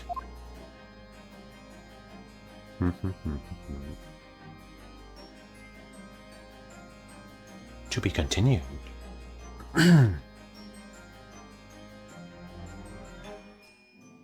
Ba-ba, ba-ba.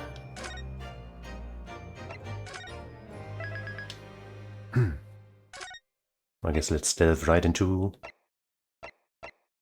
you know, the trial.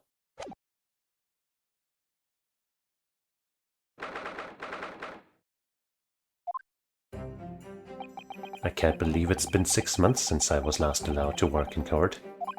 And now here I am, back at the Old Bailey, without my judicial assistant. Ah, Mr. Naruhodo. Good morning, Professor Harebrained. I don't understand. It doesn't make any sense. The atmospheric pressure in here is off the charts. I've never felt anything like it. It's crushing me. I feel it every time I'm here, that gravity. Well, this is Britain's highest court.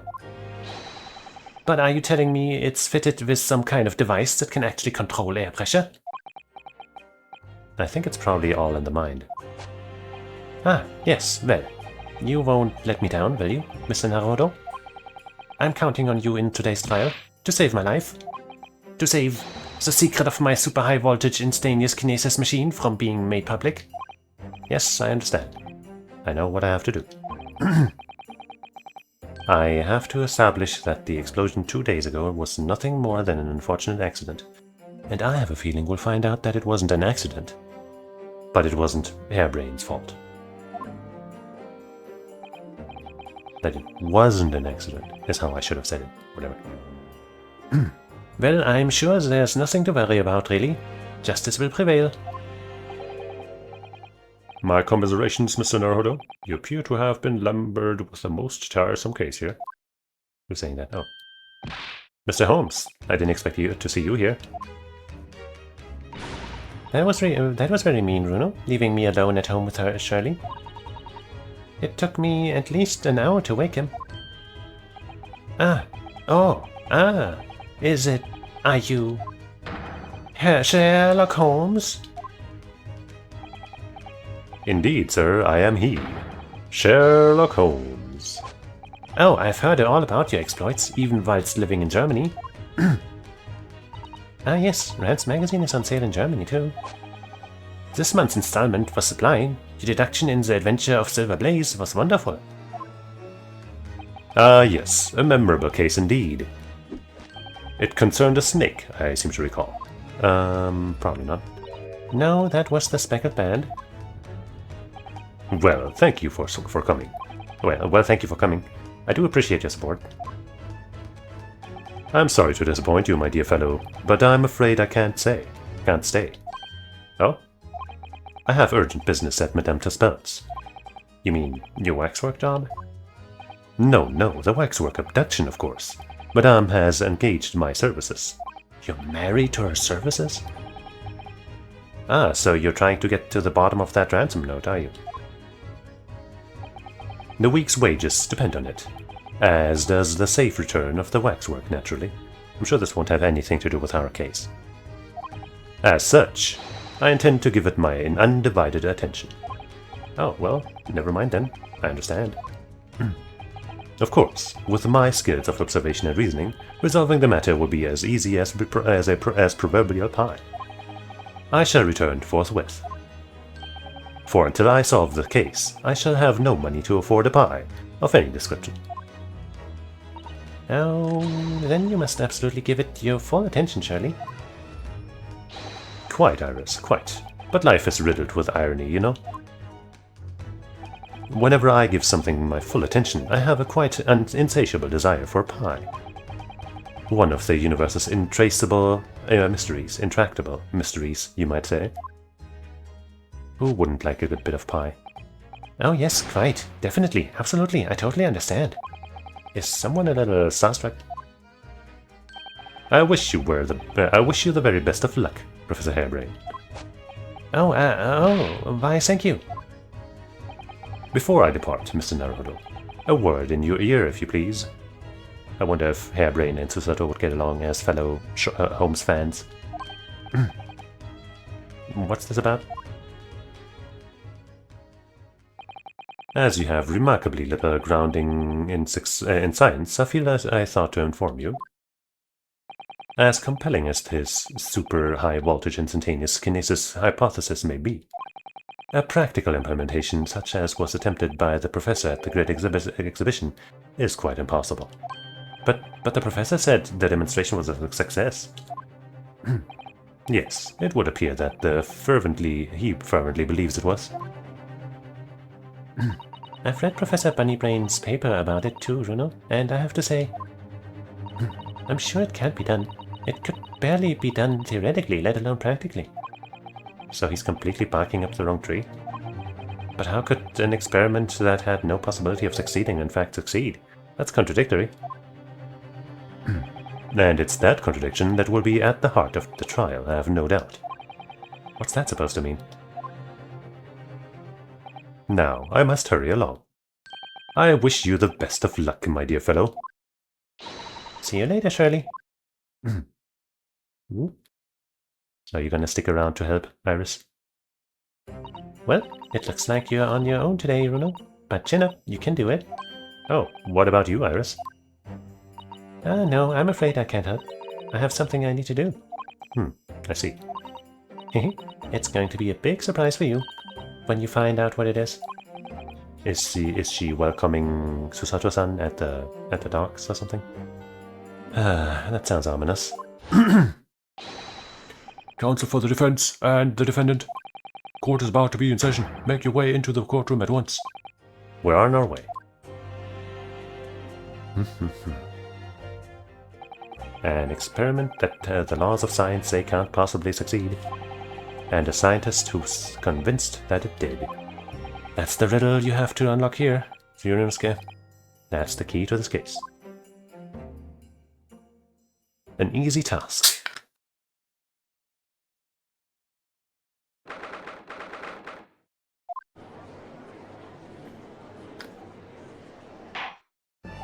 I think we have altogether new jurors. No repeats, no known faces. Crazy. In the name of Her Majesty the Queen, I hereby declare this court to be in session.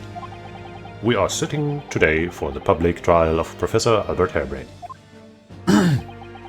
I now call upon the counsels for the prosecution and defense to declare their willingness to proceed. The prosecution is ready. I expected his fellow to be beside him or something. But I guess not today. The defense is ready, my lord. Kinda. I'm 6 months out of practice. And what's more... Well, I'm without Susato-san today.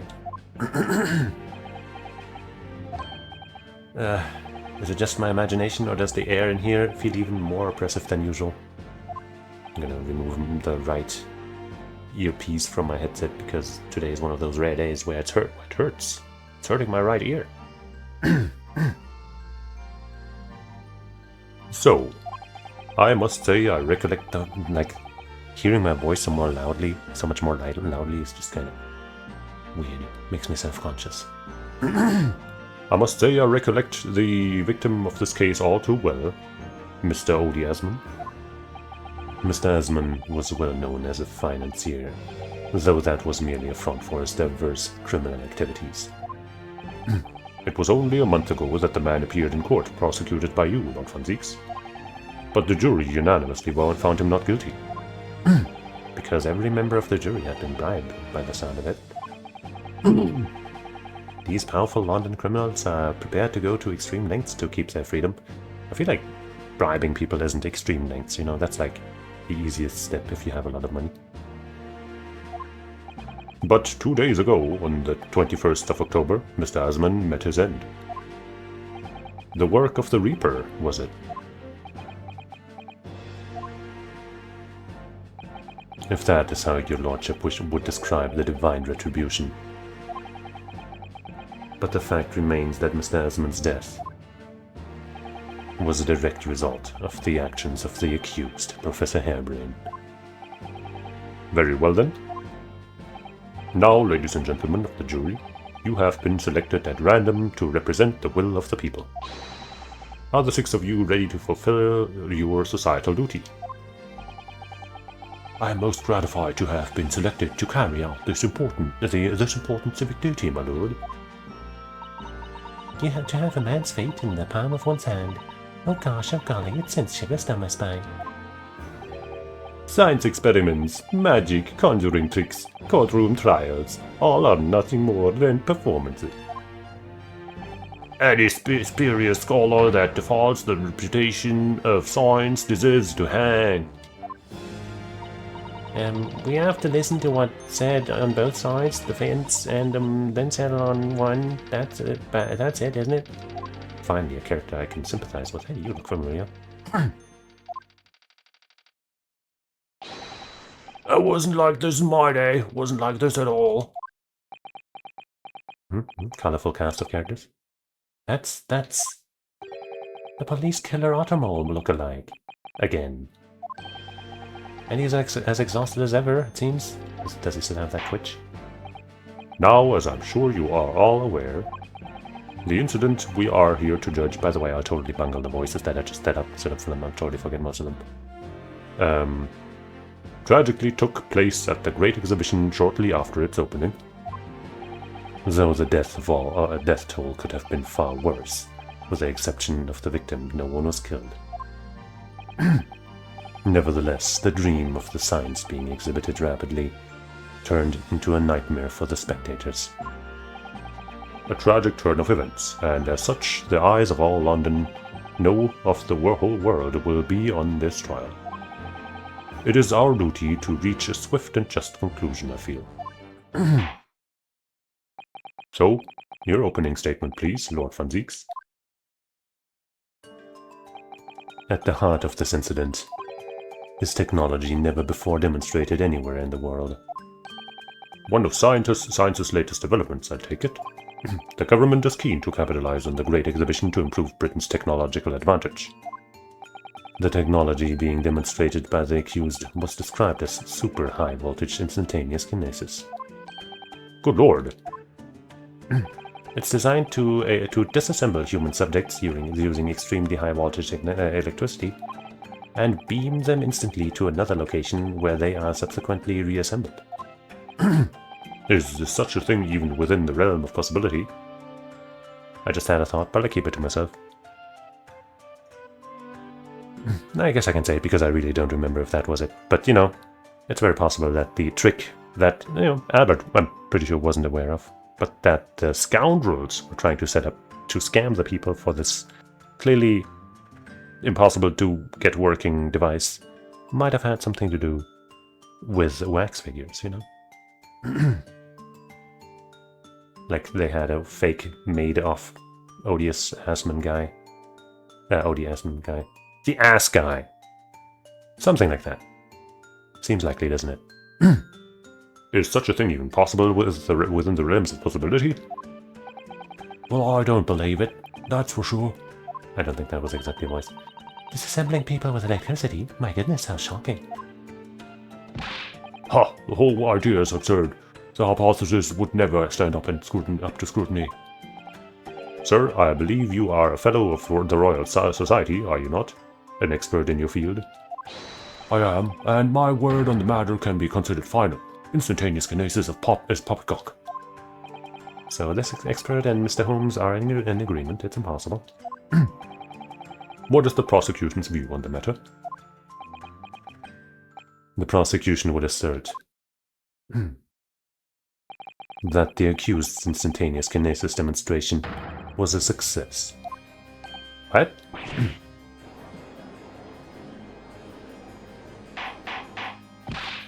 A success because it was meant to be a killing device and that it did that? Is that what you're trying to say? Order, order. The professor's hypothesis is currently under investigation by the British government. If it is deemed to have merit, a substantial research grant would be made available.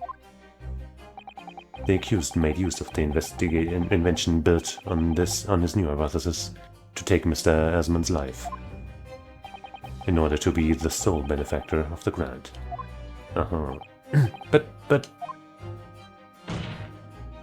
This disastrous demonstration was no accident. But how would that work? If his plan was to kill the guy, then either it would be tagged as an accident and then, like, you know, I guess maybe his invention wouldn't, you know, go public, I guess. But I'm pretty sure he also wouldn't get that grant.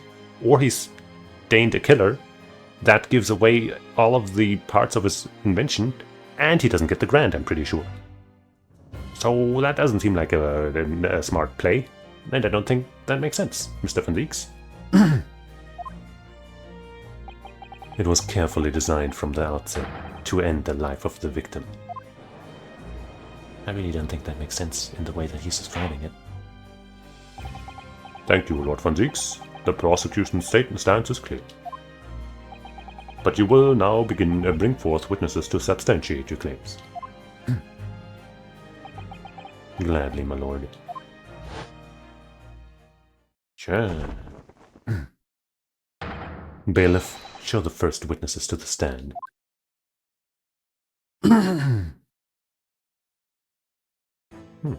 Once again, the accused stands as a witness. Witnesses, state your names and occupations for the court. Yes, sir. Tobias Gregson, Detective Inspector at Scotland Yard's Homicide Division. I was on duty at the demonstration on the day in question, and in charge of the following investigation.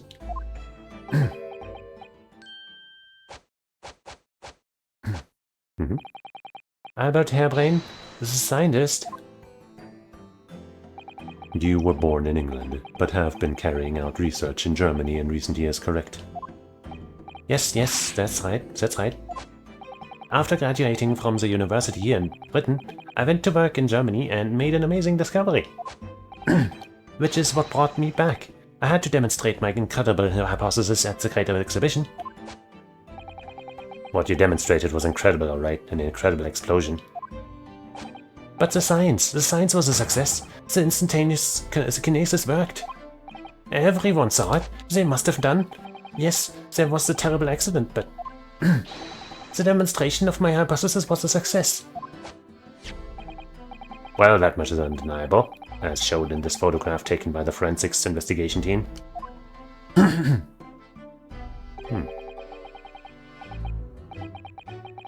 This was taken inside the Crystal Tower, I take it. The centerpiece of the exhibition, no less. Looks more like he was stabbed or something rather than dying from the explosion itself. That's right, my lord. Seems the victim rammed straight into it. I see. Very well. Submit the photograph as evidence. I want to see it, even though it's probably just another one of those, you know. Yeah, just look at it. Just look at it. As the courts heard, the victim of the incident was Mr. Odiasman. There have been a number of allegations made against the man, but putting them aside for the time being. He was the man who financed the research for the experiment and the demonstration itself. I see. So, to summarize the situation, the defendant is accused of taking the life of the man who funded his work. Would that be correct? Exactly. But couldn't it be that the explosion was caused by some malfunction in the apparatus used for the demonstration? That's right. That must be it. My splendid machine.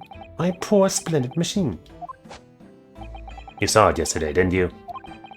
We can't even examine the wreckage thanks to the Special Dispensation for Scientific Equipment Act. But... The wreckage! But that being the case, how can the facts be established? How can it possibly be determined whether this was an accident or a deliberate and malicious act? Extremely simply, my lord. I beg your pardon? Isn't that right, witness? What? Sorry? Me? No, your neighbor. Yes, sir, it was murder, plain and simple. Anyone can state that with complete certainty. What? How can you possibly think that? Thank you, Inspector. I think we had better proceed to formal testimony. You will explain to the court on what grounds you claim this experiment to have been a front for murder. Yeah. Explain. The corpse that went crashing through the crystal tower had a broken neck. I made a minor miscalculation in the angle of the beam protections, that's all. That was my mistake. But the post-mortem examination revealed another injury, a fatal wound. There was a lesion in his chest, where he'd clearly been stabbed by something sharp right in the heart.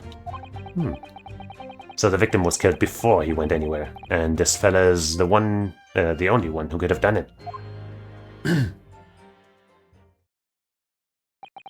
By the way, that assistant that he had, nobody suspects that guy? Of course I'm jumping way ahead, but clearly there should be a suspicion on that guy as well. On that person. An extraordinary business. In addition to suffering a broken neck, the victim was stabbed in the heart. Information I would really like to have heard from someone other than the judge. Yeah, it kind of happens much too often, doesn't it, that we don't even know the basic facts. The coroner says death would have been all but instant from a wound like that. You could say, in fact, that the victim was killed twice by the accused. No, that couldn't be further from the truth. I have here the experiment plan document that was submitted to the security team.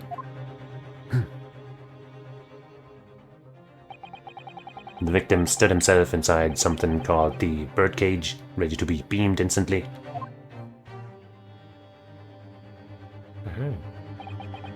To the second level of the crystal tower, about 25 yards away.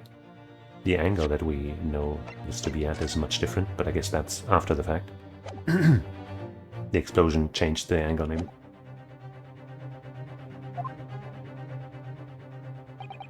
The experiment did not go according to plan, however.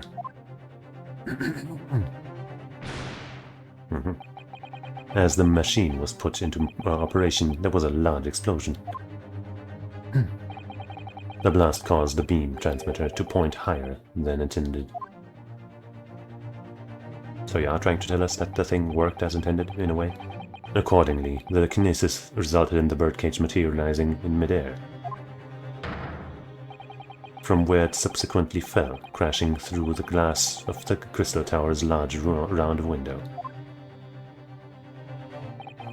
My word! One assumes the victim's neck was broken upon impact within the tower, then. I'm so sorry. I didn't mean for this to happen. The machine was just too powerful. But honestly, really, I swear, it was just an accident. A terrible accident. Unfortunately, that excuse can't save you. No, not considering the sharp murder weapon that pierced the victim's heart. We know what they did. Murder weapon? What are you saying?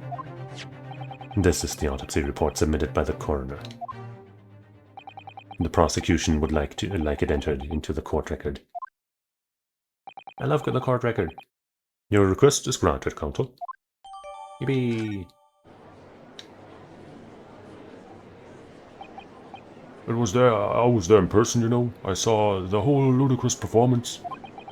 And the only other person on the stage with Mr. Asman was that disgraceful excuse for a scientist. Hold on, let me just look at that report. Odie Asman, male, 47 years old, British, 21st of October, 2:20 p.m. Coroner Courtney Scythe. Scythe. Ooh. Cause of death, hemorrhage of a wound to the chest that pierced the heart inflicted by a sharp implement. What sharp implement? Additional observations of broken vertebrae, the most likely resulting from impact after a sudden fall from considerable height.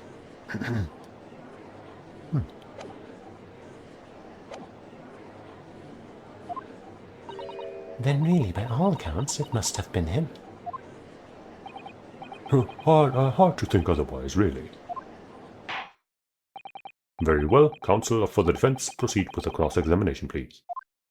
Oh, yes, my lord. I need to focus here. It's been a while. Not for us.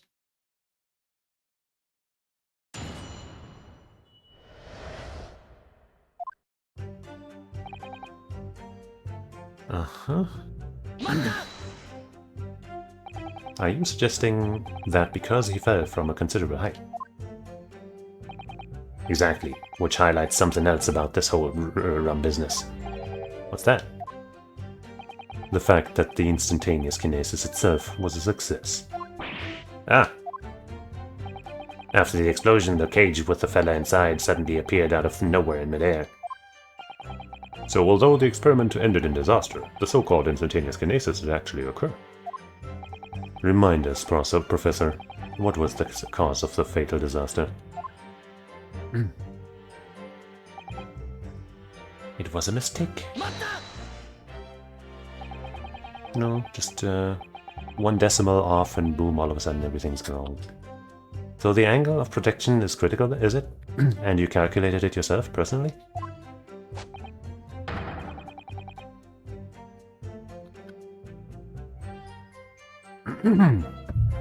Absolutely. The calculation is far too complicated for anyone but me to carry out.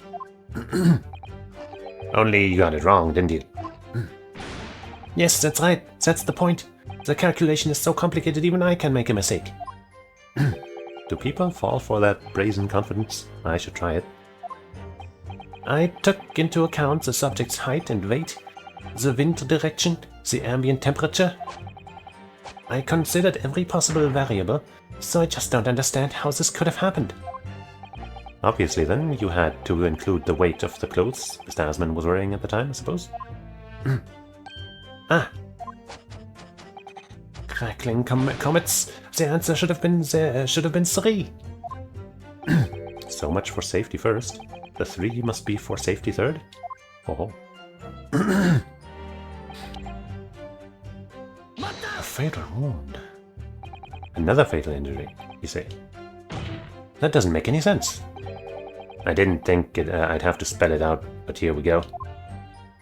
Just because there were 2 fatal wounds doesn't mean I'm saying the victim had 2 lives to lose, does it? I mean, what if... 2, right? Obviously, at first, we thought the bloke had died due to the spine snapping in half as well. But you're saying that's not the case? Were you listening to the testimony? You'll get your answer once I finish my fish and chips, if you don't keep butting in every few seconds. But we all know that's a bottomless bag. It's true. The victim plummeted 30 feet into a glass tower. It would be reasonable to assume that as the cause of death. Right, that's what we all thought, but it was a red herring, wasn't it?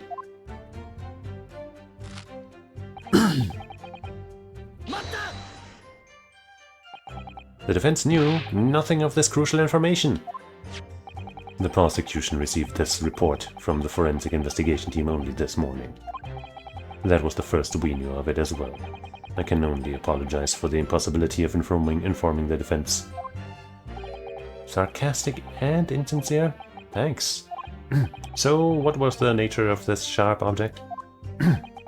Among the accused's tools that were in use at the demonstration, one is of particular interest. Oh yeah, it kind of did look like it had blood on it, didn't it? This. And why didn't we take it into evidence? When, I guess because Gregson was there and stopped us. Ah yes, that would appear to be some kind of screwdriver, wouldn't it? Ah ha ha ha. There it is. My trusty little companion, Andrew. Andrew? Of course, yeah, because it's screwdriver, Andrew? I don't know. Ah, do you know each other already? He's one of my dear friends, like all my tools. I've named them all, you know. We're one big happy family. Do they all start with A?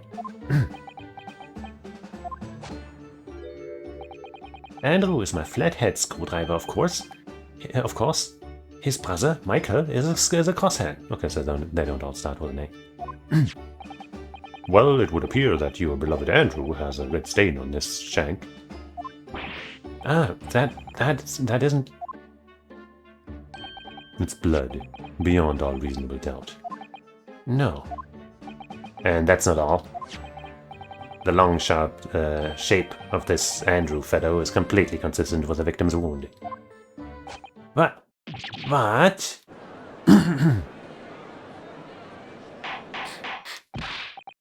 Order, order, but anyone could have used that. The court will enter this friend of the defendant as evidence. Yippee. So, one of Professor Hairbrain's tools is a murder weapon. A murder weapon that we will now investigate further. I've seen this unusually shaped handle before. It's the same screwdriver that was lodged in the grill on the floor of the Cheesus machine. Which could be important information, so I should definitely make note of it. The grill from which the snake was the speckled band was seen?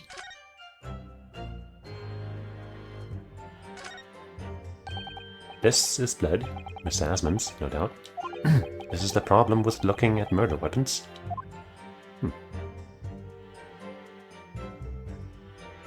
You might want to do something about your problems with death and horror and blood, Ryunosuke, in your profession. Great.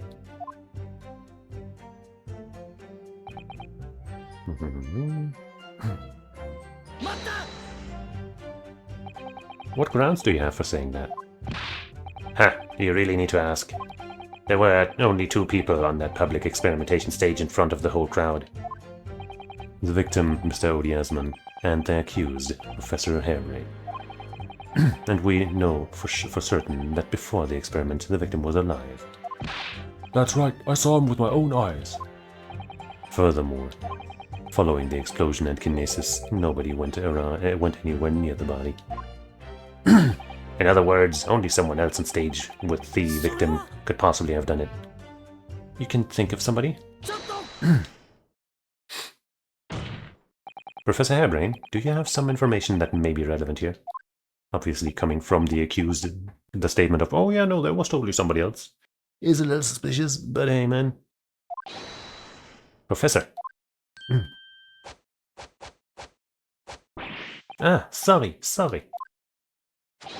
I was just calculating the optimal coefficient of electrolysis to the separate molecules in the human body. And the witness stand is the best place for that. It seems as though you might have something to say about Inspector Grigson's last remark. Yes, that's right, of course. He just said that nobody else could have done it, didn't he? Yeah, that's right. Who else could have stabbed the victim, eh? I don't know, but there was no way that I could possibly have stabbed Mr. Asman, as you say. Explain, please, Professor. Of course, this cold-hearted policeman may not be aware, I suppose. But humans are warm-blooded mammals with blood running continuously through their veins. I heard. Then surely, you see, if I'd plunged something the size of Andrew into the man's chest, the whole stage would have been a blood swimming pool. But thousands of Londoners were watching me at the time. And yet not one of them claims to have seen a swimming pool of blood. Well, no, I suppose not. You see, not one. True. I didn't see anything like that. Well done, Professor. That was a great counter-argument, which will surely get countered right now. No? Order! There he is. Mr. Counter-argument. Pray forgive the discourtesy if I savor the drop from my hallowed chalice to accompany my old friend's adducing. Here's to you, Albert. Oh, you're too kind, Bach. But I'm really not a patch on you. Good. No, you're not. No? You've neglected to mention one crucial possibility. I have? A particular situation in which very little bleeding would result from a stab wound. Of course. Inspector, enlighten the court, please. Yes, sir. Where are they going with this? Very well. You will amend your formal testimony now, Inspector Gregson. Also, I just realized this thing could have very well been used to shoot this from a distance. Maybe. You will amend your formal testimony now, Mr. Ineffectual. The weapon the victim was stabbed with must have been left in his body whilst he was beamed through the air. But no, that can't be. That can't be. And I will just present it right away. Because it's like, you know, when it's the last statement, right, it always loops around when you press. And I don't want the game giving me hints. I know it doesn't matter, but it matters to me. You say that while the weapon remains in the body, there's very little bleeding. Is that unequivocal? Look, there was no blood on the experimentation stage, even though that's where the fellow was stabbed. The only explanation for that is if the screwdriver was still in his body, stopping any heavy bleeding. It's common medical knowledge, my learned friend, even on your side of the world. Well, some people might not have known about that until recently. In a particular case. Yes, but about this screwdriver. The thing is, we actually saw it at the scene ourselves, on the experimentation stage. What? It was on the floor by the wreckage of the machine, poking through a metal grill. I went to pick it up, but the detective here stopped me. Isn't that right, Inspector Gregson? Ah, well, now you come to mention it, yes. Inspector, are we to understand that you permitted the defense counsel to investigate? That you contravened the Special Dispensation for Scientific Equipment Act? No, not at all. I wouldn't do that. I just let him look, nothing more. I was very clear he wouldn't touch a thing. Yes, that's true. The screwdriver was in plain sight on the stage. But it shouldn't have been, should it? What are you getting at? Maybe it was teleported back again, you know? They did a double teleport. If this tool had still been in the victim's body when the victim was beamed away by the machine, then it shouldn't have still been on the stage. That's right. It should have been beamed across to the crystal tower along with Mr. Esmond. And been found still lodged in the victim's chest.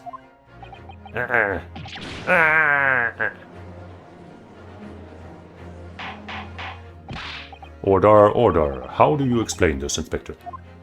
I don't. It looks as though everything that the victim had on his person had moved with him when he was beamed. If the screwdriver was still in his chest when the instantaneous kinesis occurred, obviously that should have been beamed to the destination as well. You. This is a strange situation. Even though people are saying that this instantaneous kinesis is a scientific impossibility, we're still basing arguments on the assumption that it did actually take place. Yeah, that's kind of weird. Alright, time to tighten the screws here. Want Andrew's help with that? My lord, if the prosecution is unable to explain this inconsistency in its argument, we can only conclude that the testimony given in support cannot be relied upon. Relied upon, not replied. Lord Van Zieks is stumped, is he not? Oops.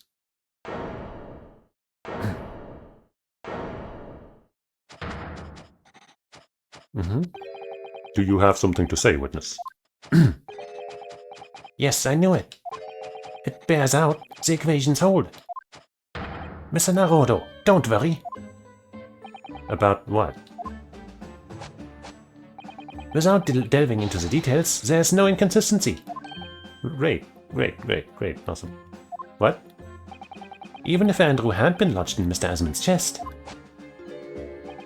my trusty tool wouldn't have moved. Andrew remains on the stage as remaining on the stage is consistent with my calculations. What? What? What? Are like metal objects not moved? Oh God, why again? Why? I thought, I didn't even know that there would be a case here. I just hung out here because it's just memories at this point, like, oh, the place I've been hurt so many times. Oh, for old time's sake, it's been a couple months. But now I come back, and all of a sudden I get assaulted by another bottle of wine. Why? Oh, why is this so cursed? The Reaper, it's the Reaper. I tell you, I'm his victim, even though I have wronged nobody. Ah. It would seem your illusions have been shattered. Clearly, we should hear the accused's explanation. Or should I say, this brilliant scientist's explanation. Just when I'd found an inconsistency in the prosecution's argument. Scientists. Am I right? Scientists, eh? Very well, the defendant will testify again. Provide us with the scientific explanation as to why the inconsistency asserted by the defense fails to hold. In the name of Apollo, I will, my lord.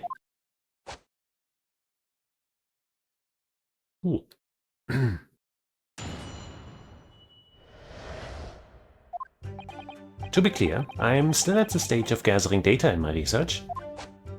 My hypothesis states the kinesis cannot transport metal though. Hence, the metal weapon would have stayed put. That looks like metal.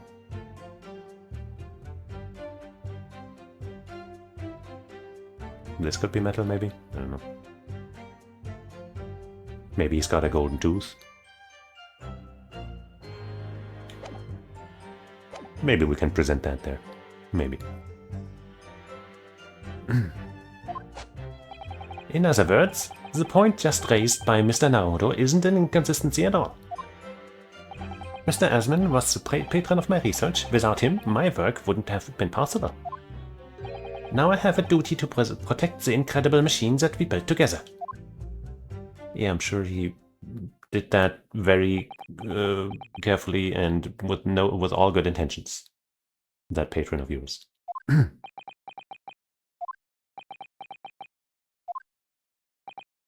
So the thrust of your testimony, Professor, is it? That based upon his hypothesis, metal objects cannot be moved by this method of instantaneous kinesis. In other words, I love you. Since the screwdriver is made of metal, even if it remained lodged in the victim's chest. Its subsequent discovery on the stage despite the victim being found elsewhere is not an inconsistency. But doesn't blood contain metal, though? Checkmate, atheists. Iron, that is, which is metal, obviously. Makes sense, total sense, yep. And therefore, Professor Albert Harebrain could still have been the killer. My great hypothesis holds, you see. We had to make the cage used to contain the subject from wood for that very reason. I was not addressing you, witness. Professor Harebrain? Yes. Whose side are you on here? I don't take sides, Mr. Naruto. No. My only interest lies in upholding my hypothesis. I'm a scientist after all. I mean, hey, we want the truth, right? And only the truth will get us to the truth. Is he working for us or against us? It's very hard to tell. He's working for the truth, for science. Let's see how you cross-examine this as testimony, my Nepalese friend. Yes, fire away, Mr. Naruto. Let's at least press until that statement, before we immediately fire away.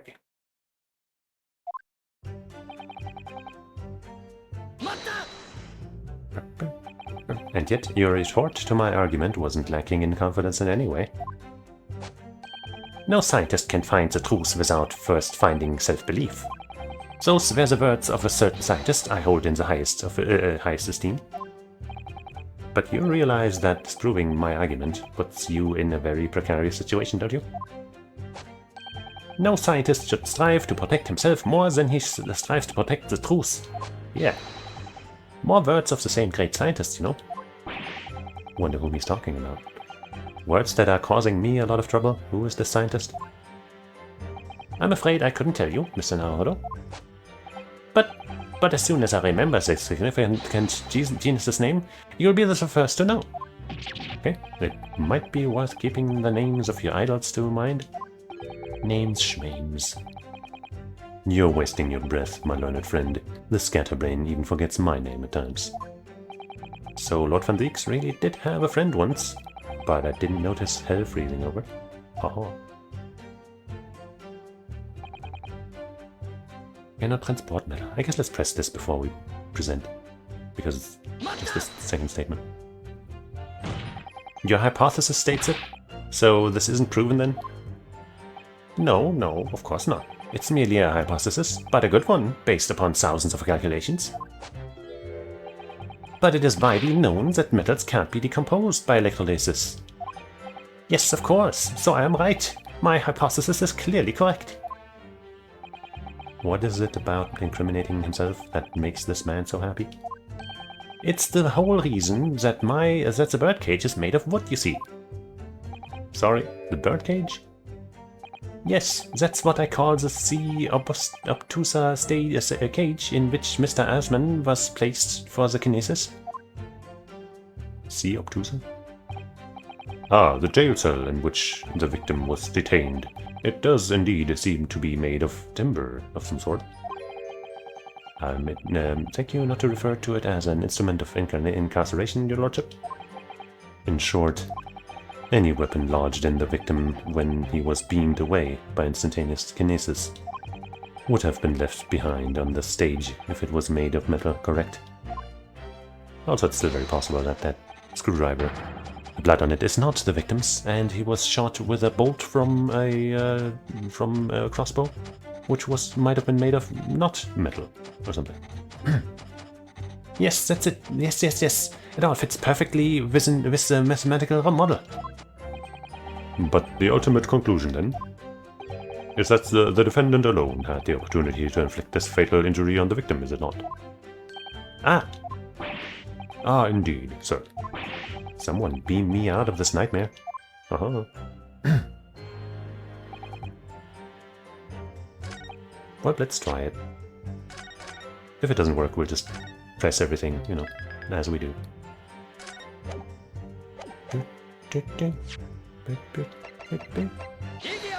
Uh-huh. Professor Hairbrain, you say that according to your hypothesis, nothing made of metal can be beamed by instantaneous kinesis using the machine you made. Is that right? Yes, that's right. Spot on. Exactly correct. In that case, I'd ask you to have a look at this photograph. Every time I do, it makes me...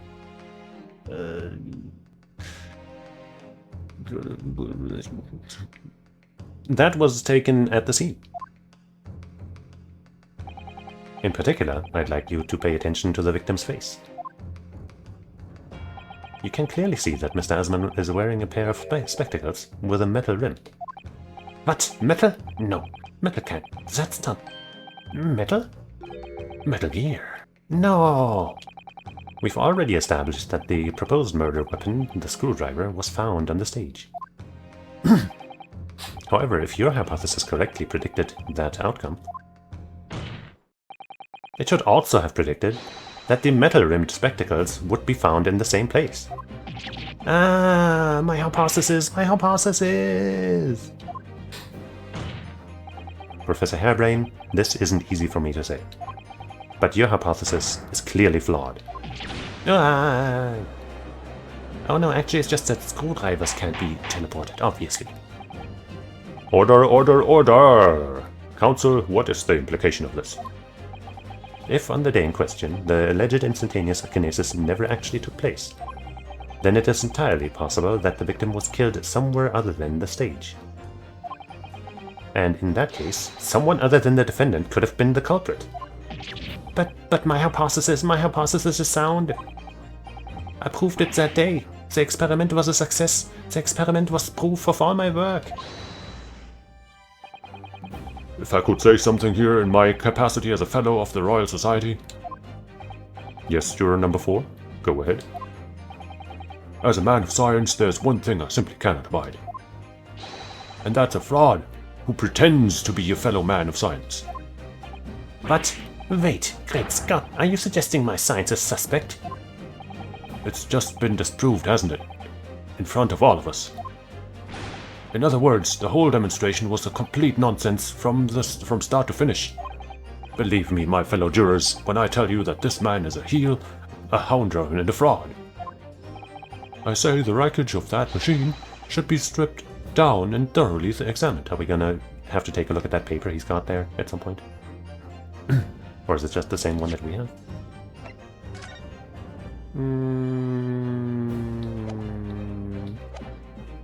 No, maybe. Anyway. No, never. That machine is the essence of my entire hypothesis.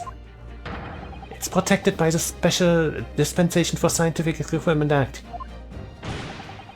What the devil is that bastard act all about, eh? Who made up such a daft rule? I don't like the way this seems to be going. What's the best way for me to help the professor? Probably raising objection, but you know. I'm not entirely sure. Objection! Professor Hairbrand has yet to perfect his invention. That would seem to be the case, yes. But even so... even so what? Going to such trouble and expense to create a fake machine to display in public. He would have absolutely no reason to do such a thing. Well, no, because of the stipend. He had an obvious reason to do exactly that. For the research grant money. That, yeah. Ah. If the government was foolish enough to have deemed the man's ridiculous notion plausible, he and his conspirators would have received a handsome sum indeed. Conspirators? What would be the value of such a grant in pounds? You're an order of magnitude up, madam. £500 a year. Oh, you could live handsome on that much for years. The society noticed an increase in bogus public demonstrations in the field of science recently, and plenty of scientists arguing with each other to get the largest slice of the funding cake. People's greed is plenty motive enough for murder, I assure you. But not this guy. No, I haven't deceived anyone, least of all the government. My hypothesis is sound. The science is sound. Please, you must believe me. No matter how unbelievable this hypothesis may seem to you, ladies and gentlemen, the fact remains that the victim was transported instantly to the Crystal Tower. He sure is going through a lot to keep that point intact, at least. Which means that the experiment was a success. Bark. And therefore, the only person who could possibly have committed this murder is the accused. Barak. I kind of saw that joke coming, of him repeating that. Where's this heading? I have no idea. My lord, if I may. Yes, Lord von Zieks? The prosecution would like to summon a new witness to the stand. New witnesses? What could be the nature of their involvement? They were spectators of the demonstration at the exhibition, who were occupying the special seats. Special seats? Eyewitnesses? Very well, the court grants the prosecution's request. I should very much like to hear from eyewitnesses to the incident. The prosecution's stance is clear. This experiment was no postage. The accused killed the financier victim there on the public stage, before the very eyes of the spectators. Now, my learned friend. Oh, yes? It's time for you to make your own stance clear. There's clearly a flaw in the professor's hypothesis. I can definitely see that. But where does that leave me? We shall take a short recess now, during which time the prosecution will prepare its new witnesses to take the stand. As you wish, my lord. Good. In that case, court is adjourned for 20 minutes. Tonk.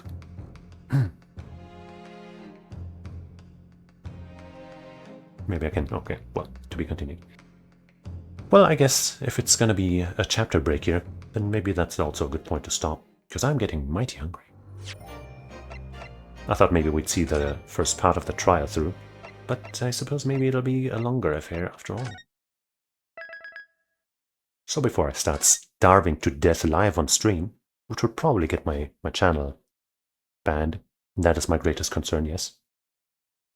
I guess let's stop here. And then we'll see what these new witnesses are. Special seats might mean that we'll see Gina, because she had a special seat in a balloon. But maybe they are different kinds of special seats. Who knows? But we'll find out together. So for today, I will thank you for watching, hanging out, and getting in deep with science and stuff and waxwork. So yeah, I hope you'll join me again sometime, probably tomorrow, when we will probably return with this game and this case. So join me then. Join me any other time, because it will be a grand old time for all involved. That is you and me. So, until we meet again, I say it's Karasama. Bye-bye.